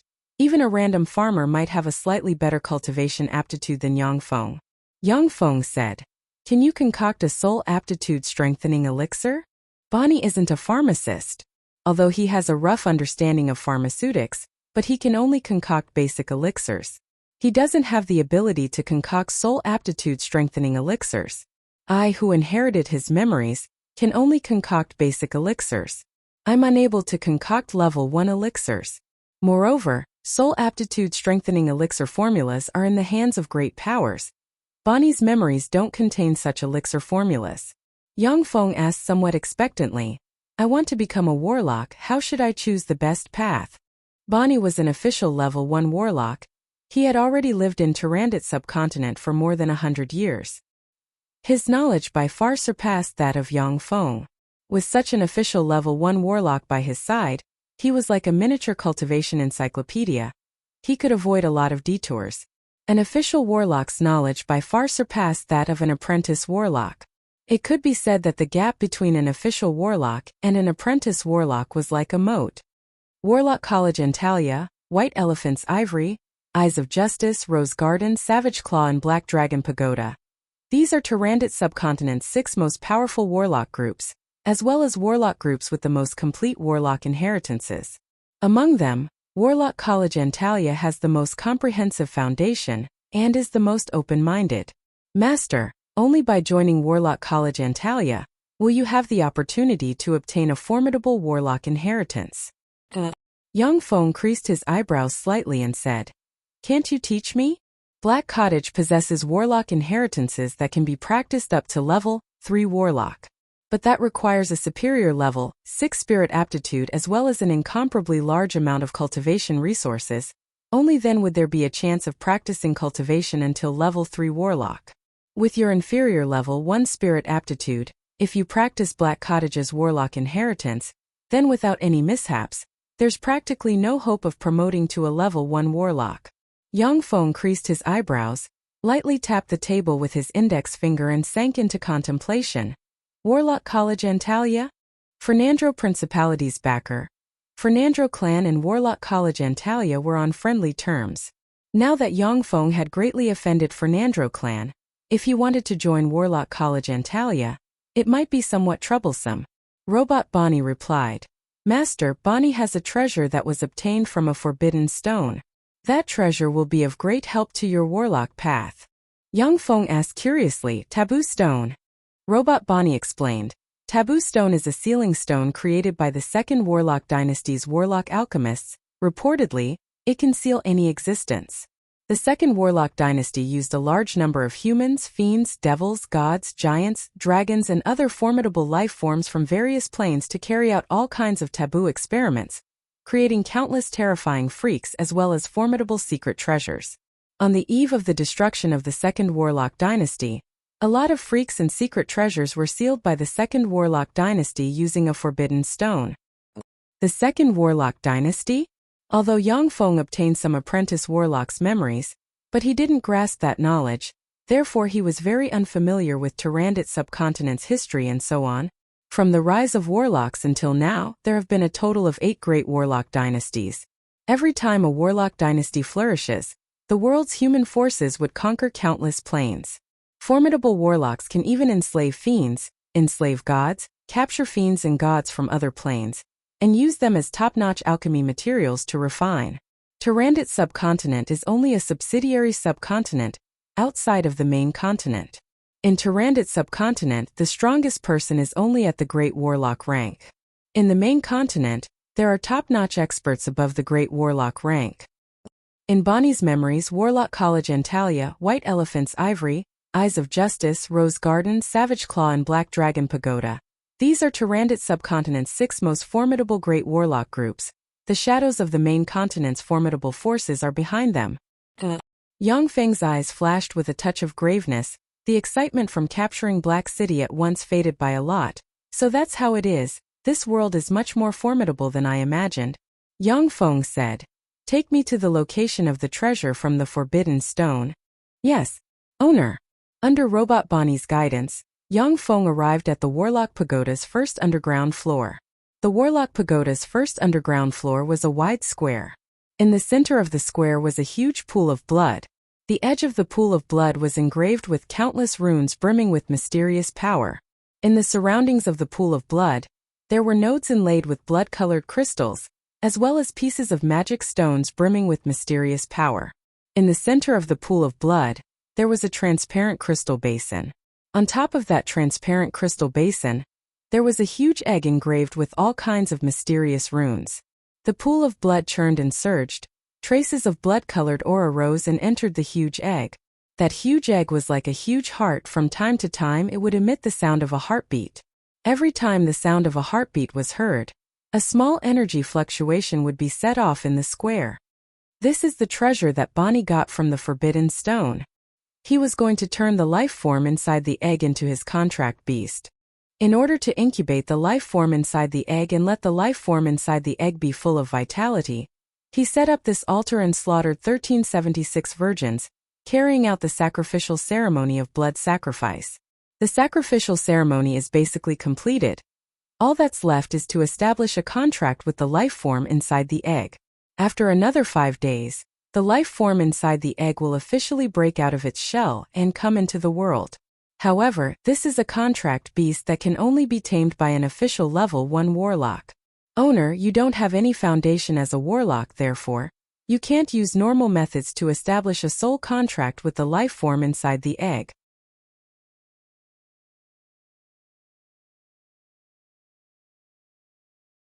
Chapter 21. In Bonnie's memories, apart from using a warlock's power to sign a soul contract with that egg, there's another method. That is, Master, you must stay here with that egg for 20 days, no less than 3 hours a day. Moreover, 50 milliliters of blood must be drawn from your body every day to irrigate that egg and establish a connection with it. Coupled with the altar's power, it's possible to make the life form within the egg develop a scholarly feeling towards Master. This way, after Master possesses the power of an official level 1 warlock, then you can easily sign a soul contract with it and make it your contract beast. Yang Feng finished listening to Robot Bonnie's words and couldn't help but suck in a mouthful of cold air. In order to hatch an egg, he actually massacred 1,376 virgins. Such a vicious guy. Using living people for biological experiments isn't a rare thing for warlocks. A lot of taboo experiments require humans to carry out biological experiments in order to obtain the most accurate and safe data.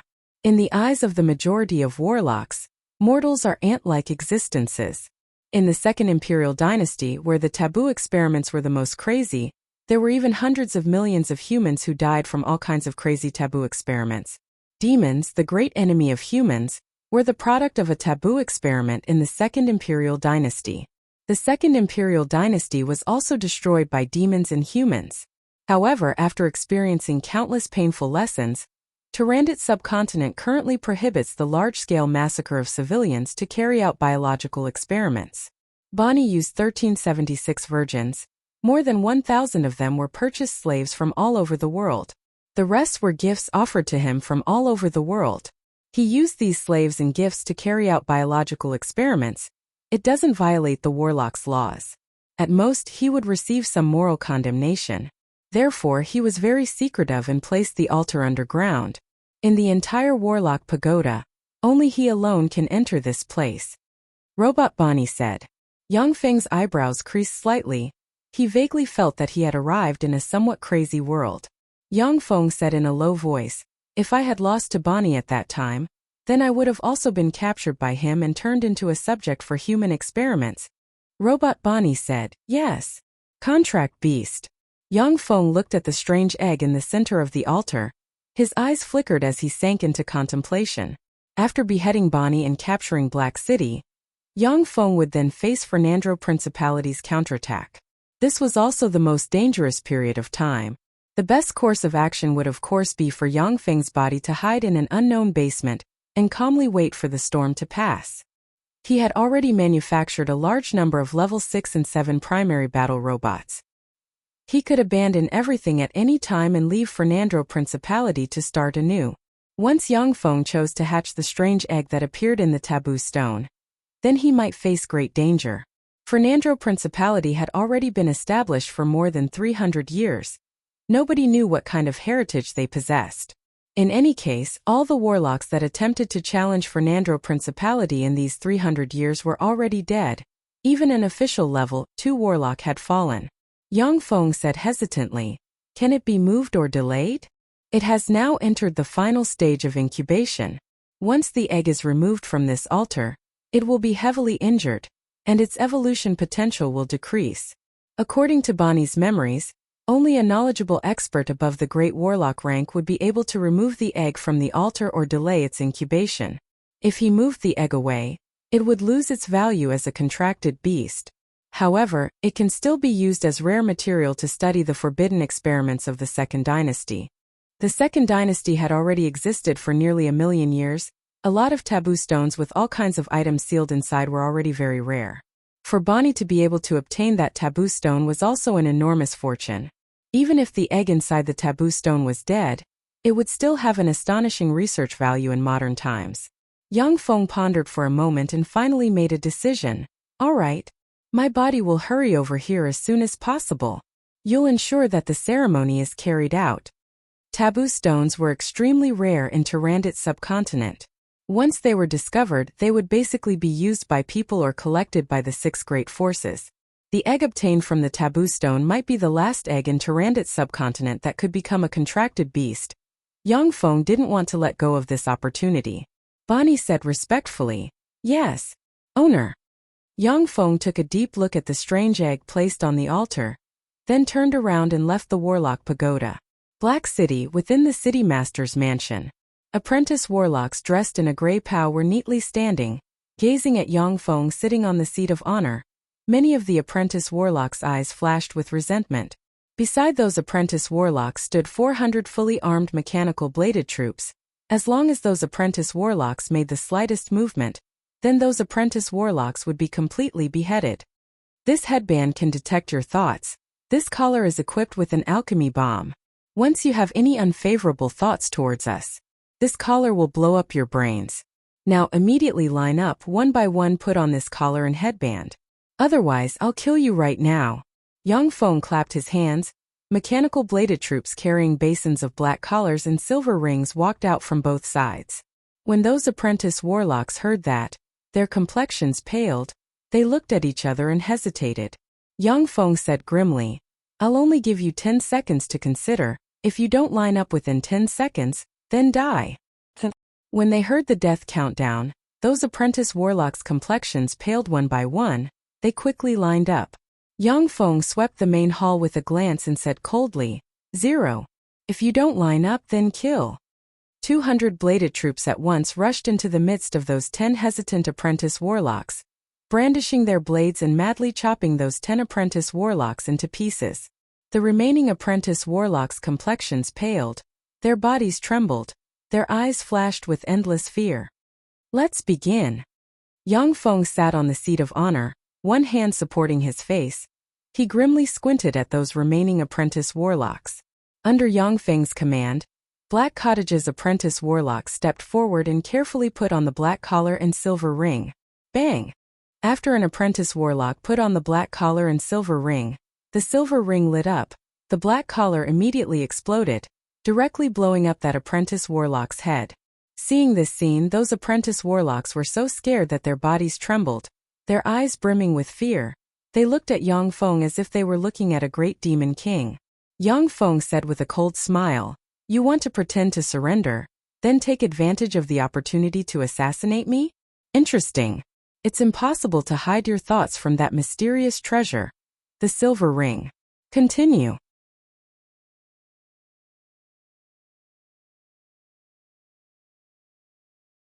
Chapter 22. Black Cottage's apprentice warlocks trembled with fear as they put on the black collar and the silver headband. Only 3 people's heads exploded. The rest were lucky enough to pass the test. Yang Feng said with some surprise, "What a surprise! I thought at least half of you would have your heads blown off. I didn't expect your loyalty to Black Cabin to be so little." Many apprentice warlocks' eyes flashed with a touch of shame. the great lord of Steel Yang Yi. Although we are Black Cottage's apprentice warlocks, but apart from the Black Cottage's master's few beloved disciples, in order to obtain Black Cottage's knowledge, we have paid a sufficient price. Every skill required a large amount of gold coins and magic stones to be taught. Moreover, every year we have to run around for the Black Cottage, earning magic stones and gold coins in exchange for warlock knowledge. Our relationship with the Black Cottage is merely an exchange of benefits, so we naturally don't have much loyalty. A level 2 apprentice warlock with short blonde hair, a medium build and an ordinary appearance came out from the crowd of apprentice warlocks, knelt on the ground and explained to Yang Feng. The level 2 apprentice warlock prostrated on the ground and said respectfully, "We've already fulfilled our obligations towards Black Cottage. Now Black Cottage has been defeated. We just want to live. Please be magnanimous and grant us a way out. We are willing to serve you." When the rest of the apprentice warlocks saw this scene, they inwardly cursed shamelessness. They also followed suit and prostrated on the ground, respectfully saying, "Please give us a way out, we are willing to serve you." Yang Feng said with a slight smile, "Interesting. What's your name?" Alan raised his head and looked at Yang Feng. His eyes flickered with traces of ambition as he said respectfully, "Mighty Steel Lord Yang Yi Darren, my name is Alan." Yang Feng's eyes flashed with a touch of a scorching radiance and he said unhurriedly, "You will represent me in Warlock College Antalya. You tell them that within a month, I will destroy the Fernandro family and dominate the entire Fernandro Principality. At the same time, I am willing to inherit Fernandro Principality's power and duties." Although Fernandro Principality couldn't be compared to the several great empires, it still possessed extremely rich resources. Especially the extremely rich mineral resources. Once Yang Feng grasped them, his power would expand rapidly. Given time, it was entirely possible to contend against Antalya and the other 6 great warlock groups. Currently, what Yang Feng needed the most was land, resources and time. Temporarily attaching himself to Warlock College Antalya wasn't a bad thing. Moreover, if he wants to tread on the warlock's path, he also needs Warlock College Antalya's support. Alan said somewhat worriedly, "Darren, Fernandro clan and Warlock College Antalya are on good terms. The first Fernandro clan's patriarch was a student of Warlock College Antalya. Moreover, Fernandro clan would always dispatch the clan's geniuses with the best aptitudes to study in Warlock College Antalya. Many of Warlock College Antalya's teachers received Fernandro clan's care when they were poor. The relationship between both parties was very close. You might infuriate Warlock College Antalya." Yang Feng said coldly, "Tell them that if they don't agree, then I choose to join Savage Claw, acting as a sharp sword to slash at them." Alan exclaimed, "Join the Wild Claws. Good idea. The great Steel Lord Yang Yi Darren is really wise." Savage Claw and Warlock College Antalya were mortal enemies. They had been fighting each other for more than a millennium. Both parties had the blood of countless experts on their hands. As one of the 6 great forces, Warlock College Antalya was slightly weaker than Savage Claw. If a formidable warlock capable of capturing a warlock pagoda joined Savage Claw, then the pressure on Warlock College Antalya would become even greater. After Alan flattered Yang Feng, he changed his tone and said somewhat worriedly, "But Fernandro Principality is one of the member states of the Southern States Alliance. The Southern States Alliance is the foundation of Warlock College Antalya. They won't easily relinquish Fernandro Principality's authority." Although Alan wasn't strong, merely at the level of a level 2 apprentice warlock, but he had always helped Black Cottage deal with all kinds of secular matters, he was very familiar with the world's situation. Yang Feng said faintly, "If it really doesn't work, then let Fernandro Principality cede Golden Sand City and Iron and Wood City to me. In exchange, I'll send my only remaining direct Blood Meridian inheritor to Warlock College Antalya to practice the Warlock path. That direct Blood Meridian inheritor is also the young lord that all of you will serve henceforth. You must serve him like how you serve me. If he dies, then all of you will die. Therefore you must use your lives to protect him. Do you understand?" "Yes, Great Steel Lord Darren." The apprentice warlocks present felt a shiver in their hearts and respectfully responded. Yang Feng swept Alan with a glance and said faintly, "Alan, I've never been stingy with my capable subordinates. If you can complete this task, then after you return they'll be your subordinates. Furthermore, if there's a chance, Then I'll help you become an official level 1 warlock. Yes, great Steel Lord Darren. I'll definitely complete this task. Alan's eyes brightened and his voice trembled with excitement. The rest of Black Cottage's apprentice warlocks looked at Alan. Their eyes also revealed traces of jealousy and envy. The disparity between an apprentice warlock and an official warlock was like a moat. An official level 1 warlock in Tyrannid subcontinent. No matter where they go, they'll be enthusiastically recruited. As long as they join a country, then they'll be able to obtain the status of an aristocrat. Moreover, no matter which country they go to, they'll be recognized as an aristocrat. Wanting to become an official level 1 warlock is extremely difficult. Within the entire Black Cottage, there's only Bonnie, this one level 1 warlock. But the number of apprentice warlocks in Black Cottage actually exceeds 100 people.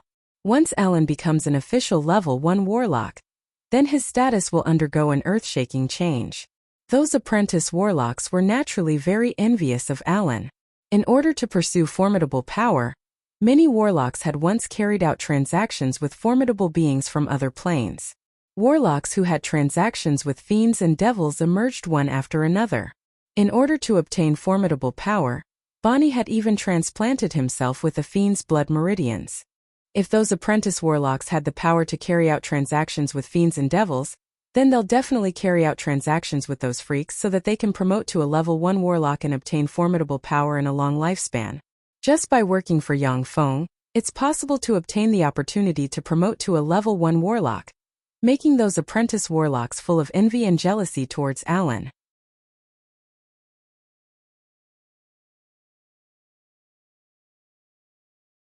Chapter 23. In the evening, Black City was under curfew. In the streets of Black City, teams of level 4 bladed troops patrolled everywhere. The entire Black City was not allowed to light a lamp. It was pitch black, forming a lightless world, like a deathly silent city. Only those red electronic eyes of the bladed troops shuttled back and forth in the darkness, extremely terrifying. The earth slightly shook, and uniform walking sounds were transmitted. 200 level 6 bladed troops, 50 level 7 shield troops, 100 level 6 gunner troops, and 30 level 7 artillery troops formed a large force walking in Black City. A silver car was slowly driving in the middle of that large force. In the air, an owl silently flew out of a hut, its eyes flashing with the unique radiance of an intelligent life form. Shortly after the owl flew out of the hut, from inside a fortress, a red light flashed. An electronic eye completely locked onto the owl and a 12.5 mm gun barrel extended out. Along with the sound of cloth tearing, a red light flashed, and the owl in the sky was directly torn to pieces, countless minced meat scattered on the ground. A team of 100 bladed troops rushed over from afar, quickly arriving in front of the hut. The leading bladed troop directly swung its saber at the door of the hut, directly chopping it into pieces, before leading the crowd to rush inside. Inside the door, a small candle was lit. The dim light shone inside the hut, making the objects inside the hut faintly visible. Inside the room stood a man and a woman. The man was handsome, the woman was beautiful. After the bladed troops broke into the room, their complexions all of a sudden became incomparably pale. The young man somewhat timidly asked, "Sirs, may I ask what's the matter? Why did you break into our house?" The bladed troops raised the alloy sabers in their hands, their figures flashed, and directly pounced towards the young man and woman. Grease spell. The seemingly very ordinary woman clenched her teeth, pointed at the leading bladed troop, and cast a level 0 spell. The bladed troop's foot slipped, and it directly fell to the ground.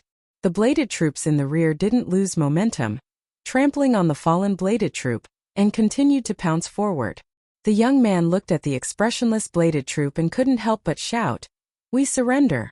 We are the spies of White Elephant's Ivory, and we are also the emissaries sent by White Elephant's Ivory. Please stop. I wish to seek an audience with the Steel Lord Yang Yi." The 6 alloy blades stopped in an instant. The sharp blades were only a centimeter away from the young man. The 10 alloy blades also stopped beside the beautiful woman's neck.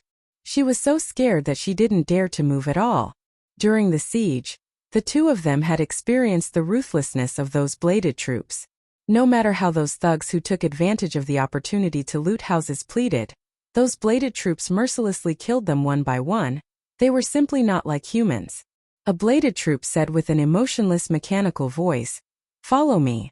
If you make any strange movements, only death awaits you."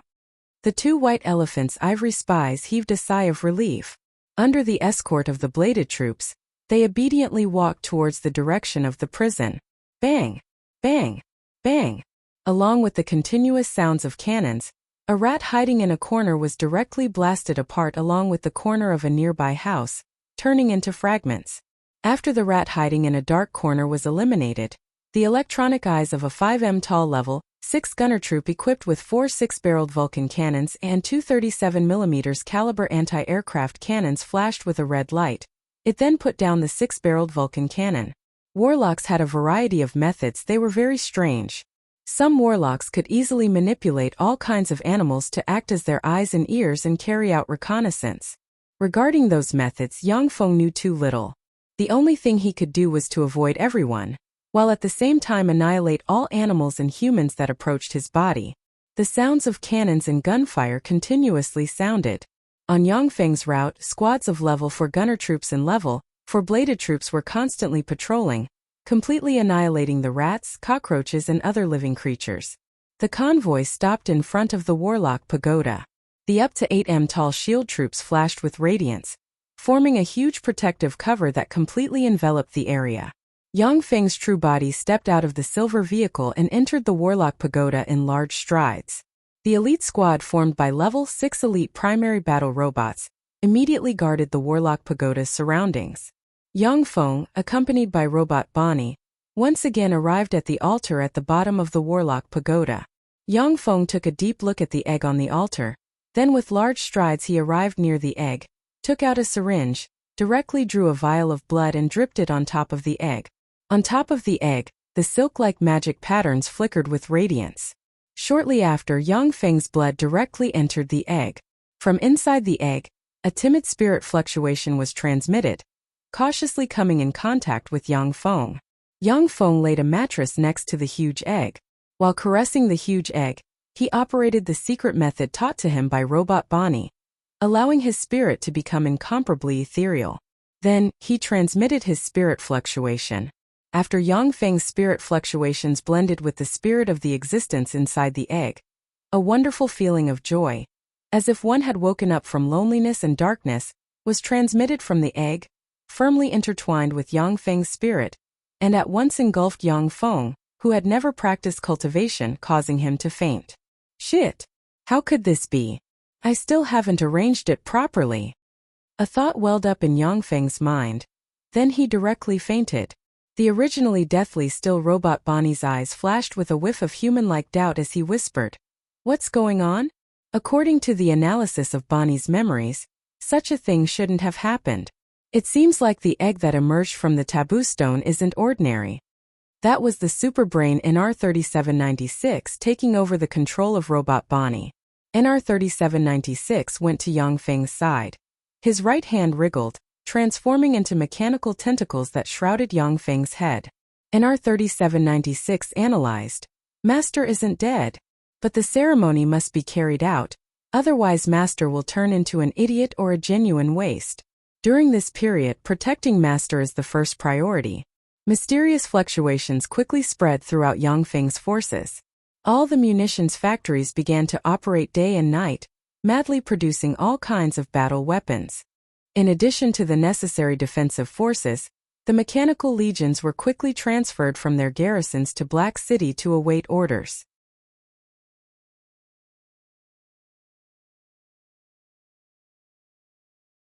Chapter 24.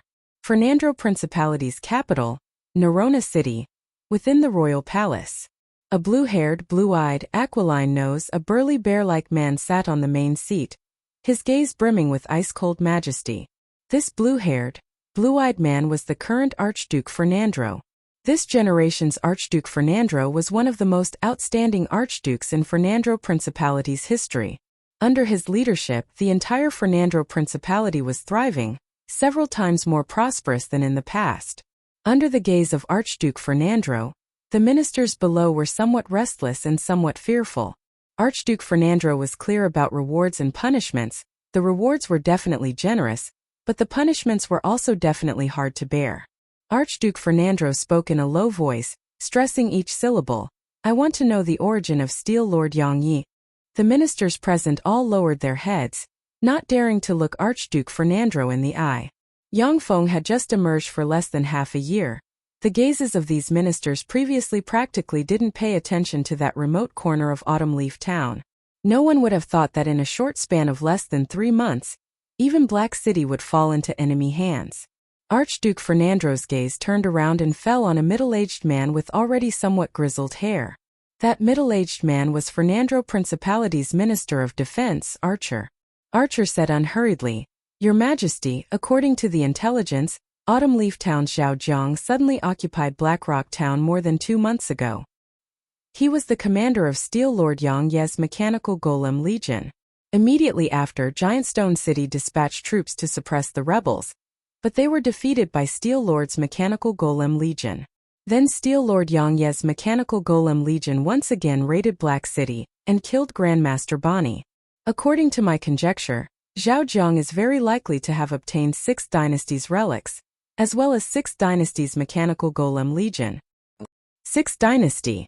That Mechanical Golem Legion is a product of 6th Dynasty? 6th Dynasty's Mechanical Golem Legion is a terrifying existence capable of slaughtering gods. If that's really 6th Dynasty's Mechanical Golem Legion, then how can we possibly resist them? Hearing the name 6th Dynasty, the complexions of all the ministers at once became incomparably pale, and they discussed spiritedly. Among the 8 great warlock dynasties, the 2nd warlock dynasty was brimming with all kinds of taboo experiments. The 6th dynasty was a dynasty that specialized in forging all kinds of secret treasures. The 6th dynasty was also called the Secret Treasure Dynasty. Mechanical marionettes were a powerful battle weapon developed by the Secret Treasure Dynasty. During the 6th dynasty, the mechanical marionette army of the 6th dynasty had also conquered many planes and slaughtered countless gods and demons from those planes. The 6th dynasty's greatest masterpiece, the King of Mechanical Golems, Arkanti, was one of the most powerful existences. Later, for some unknown reason, under the temptation of the devil, Arkanti led 1/3 of his Mechanical Golem Legion to rebel against the 6th dynasty, which led to the destruction of the 6th dynasty. After the destruction of the 6th dynasty, Arkanti drifted to a powerful prime material plane, occupied that prime material plane, and became the ruler of that prime material plane. The prime material plane was now called the Machine and an Apple plane. It was also one of the most powerful and terrifying planes known to mankind. Many demons and gods had gone to the plane of a Machine and an Apple in an attempt to kill Arkanti, who was said to be very weak. But all the powerful existences that went to that plane were turned into specimens and hung in front of the mechanical gate. Over time, no powerful existences dared to go to the plane of a Machine and an Apple. The 6th dynasty's mechanical marionette army was so fierce and powerful. If any soldier of the 6th dynasty's strongest mechanical marionette army went to Tyrandit subcontinent, they could completely sweep the entire Tyrandit subcontinent, and no one would be able to match them. Archer said in a deep voice, "Everyone, don't panic. Even if he obtained the 6th dynasty's mechanical marionette army, the original mechanical marionette army already doesn't have much power. According to the information we obtained, those mechanical marionettes currently only have knight rank battle strength. Moreover, most of them are close combat type mechanical marionettes, and should be some defective goods. Otherwise, they wouldn't have been so easily obtained by him. As long as we use the Bloodbat Battle Knights, we can easily annihilate them." Bloodbat Battle Knights. If it's them, they should be able to annihilate those mechanical marionettes. If it's just knight rank marionettes, there's no need to worry. They're all antiques from hundreds of thousands of years ago. They shouldn't have much power left. The complexions of the Fernando Principality's ministers became slightly better, and they unceasingly consoled themselves. If it was the 6th dynasty's elite mechanical marionette army that could slaughter demons and gods, then they absolutely wouldn't be able to resist. However, they still had the confidence to resist 1 or 2 defective goods. Archduke Fernando said unhurriedly, "Snake Evil Eyes and White Bear Fangs have also agreed to form an alliance with us to annihilate Yang Yi. I need the Parliament's authorization to mobilize 100,000 magic stones as military expenditure. Magic stones were a kind of energy crystallization with mysterious power. The diameter of a standard-sized magic stone was approximately the size of an adult's index finger. Magic stones were treasures that were used in alchemy, golemology, and all kinds of rituals. Magic stones were also the unit of measurement in the world of warlocks. The price of a magic stone was approximately 100 gold coins, which was equivalent to 200,000 copper coins. 100,000 magic stones were equivalent to 10 million gold coins, or 2 billion copper coins. Archduke Fernando also needed the Parliament's authorization to mobilize this huge sum of money. Agreed. Your Majesty, I'll definitely spare no effort. This motion will be passed by the Parliament. The ministers seconded the motion one after another. A day later, Fernando's Parliament convened in secret, and the motion to mobilize 100,000 magic stones was passed at an extremely fast speed. 3 days later, Blood Dragon Mountain Range was located approximately 100 kilometers north of Fernando Principality's capital. It was a vast mountain range shrouded in endless forests. Blood Dragon Mountain Range completely belonged to Fernando family. Apart from those who were recognized by Fernando family, anyone who entered Blood Dragon Mountain Range would be directly executed. Blood Dragon Mountain Range was extremely rich in natural resources. Fernando family could obtain enormous wealth from Blood Dragon Mountain Range every year. In the depths of Blood Dragon Mountain Range was a valley surrounded by several 100-meter-tall mountain peaks. It was covered with caves of various sizes. From time to time, there would be huge bats with a wingspan of up to 10 m, their bodies seemingly dyed red with blood, and their mouths full of sharp fangs flying out of those caves.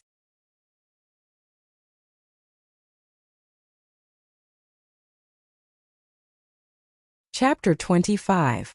On top of those huge bats, there were warriors riding bare-chested, with bizarre patterns painted on their bodies and spears emitting formidable fluctuations of life. Those warriors riding on the huge bats were Fernando Principality's strongest armed forces, the Bloodbat Knights.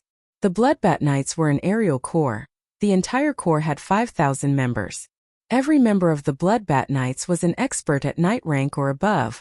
There were also a lot of great knights and earth knight rank experts which were rarely seen in the outside world. The Bloodbat Knights' commander Fernan was even a sky knight. The Bloodbat Knights were an extremely formidable aerial corps.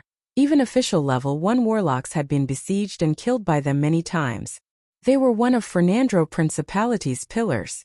Inside the valley, on top of a huge rock, sat a 2-meter tall and sturdy man, with taut muscles all over his body and countless blade scars, with a head full of loose blonde hair.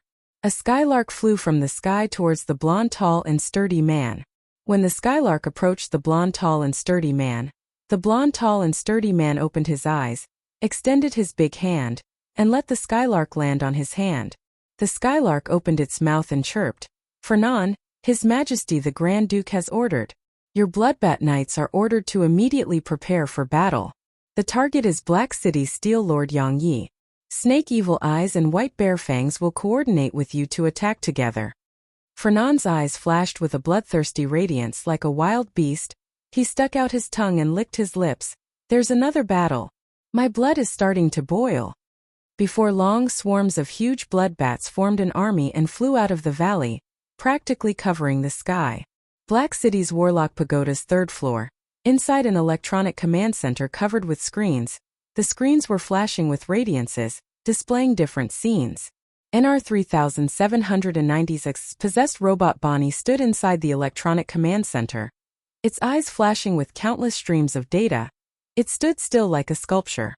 One after another, the elite troops belonging to Fernando Principality assembled from all over the place, transforming into a torrent as they advanced towards Black City.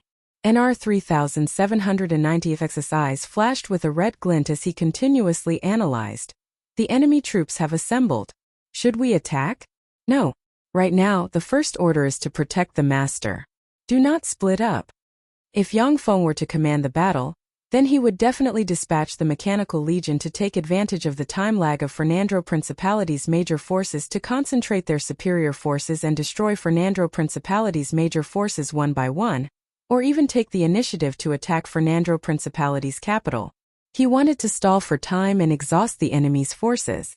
The greatest advantage of Yang Feng's Mechanical Legion was that unless the wreckage of the Mechanical Legion was taken away from the battlefield, it wouldn't be able to be destroyed. Otherwise, he could easily use the wreckage of the mechanical army to create new robots. In terms of consumption, as long as there was sufficient energy, it was absolutely possible to completely annihilate Fernando Principality's army, which mainly relied on flesh and blood. But even though NR 3796 has supercomputing power, but because of Yang Feng's unawakened slumber, he could only choose the worst option, that was to have the entire Mechanical Legion defend Black City. Time flew by and 10 days went by slowly. Above the altar in the basement of the Warlock Pagoda, Yang Feng's body suddenly trembled slightly and he opened his eyes with some difficulty. Infusion tubes were inserted into Yang Feng's blood vessels. From the infusion tubes, normal saline solution, glucose solution as well as the most basic elixir refining elixir were unceasingly dripping down. After all, Yang Feng didn't practice cultivation on the warlock path. His body was still that of an earthling's waste, it was extremely weak. If it wasn't for him taking all kinds of elixirs every day, he would have already died. So dangerous. Warlocks things are really too strange. Without a strong body, I really can't afford to play around. I almost didn't wake up. Yang Feng shook his somewhat dazed head. He thought with lingering fear. Master, I'm NR 3796. I welcome you to wake up. Originally, I should have let you have a good rest. But now the situation is urgent, I ask you to immediately make a decision to fight or to flee. After Robot Bonnie finished speaking, his eyes emitted rays of light that condensed into huge screens in the void. On those huge screens, a huge army that stretched for several tens of li was advancing towards Black City. Above that huge army was a dense swarm of blood-colored giant bats that could make one's scalp go numb. NR 3796, who was possessed by Robot Bonnie, said calmly, Fernando Principality's main force, 5,000 cavalry, 200 heavy knights, 40,000 infantry and 120,000 auxiliary troops. Scarlet Knights, 5,000. Snake Evil Eyes, 1 level 2 warlock, 5 level 1 warlocks and 60 apprentice warlocks. White Bear Fangs, 1 level 2 warlock, 3 level 1 warlocks and 50 apprentice warlocks. Fernando Clan, 1 level 2 warlock, 10 level 1 warlocks and 200 apprentice warlocks. They're advancing towards Black City. There's still 30 minutes until they reach Black City. Yang Feng couldn't help but say, NR 3796. Why are you letting them assemble their troops? With our Mechanical Legion's mobility, we can completely get rid of them before their troops can take shape. Even if it's an attack against an attack, dispatching the Mechanical Legion to threaten their capital is also good. The Mechanical Legion's level 4 bladed troops with fully charged batteries have a combat radius of approximately 200 kilometers. But as long as they carry replaceable high-energy batteries, then they can unceasingly expand their combat radius. With the level for bladed troops' movement speed and mobility, they can completely get rid of those human troops before they can assemble. If Yang Feng were to command and utilize the Mechanical Legion's strength, then dealing with these mortal troops with the exception of warlocks, who only have the mobilization level of medieval humans, would be as easy as drinking water. NR 3796 said, My first task is to protect your safety. When you don't have a clear order and after losing consciousness, then I can only assemble all of my troops to protect your safety. Please give the order to fight or to flee. Of course it's to fight. Take the initiative to attack and get rid of them. Yang Feng's eyes flashed with a cold glint. He quickly searched for the position of his Mechanical Legion and issued a series of orders. One by one, the Mechanical Legion that had shrunk into Black City was immediately launched, forming a mechanical flood. From within Black City, they uniformly and rapidly marched, taking the initiative to greet Fernando Principality's army. Above Fernando Principality's army flew an enormous magic carpet with a diameter of up to 100 m. On top of that magic carpet stood 3 people. They were Snake Evil Eyes, White Bear Fangs and Fernando Clan's 3 great level 2 warlocks.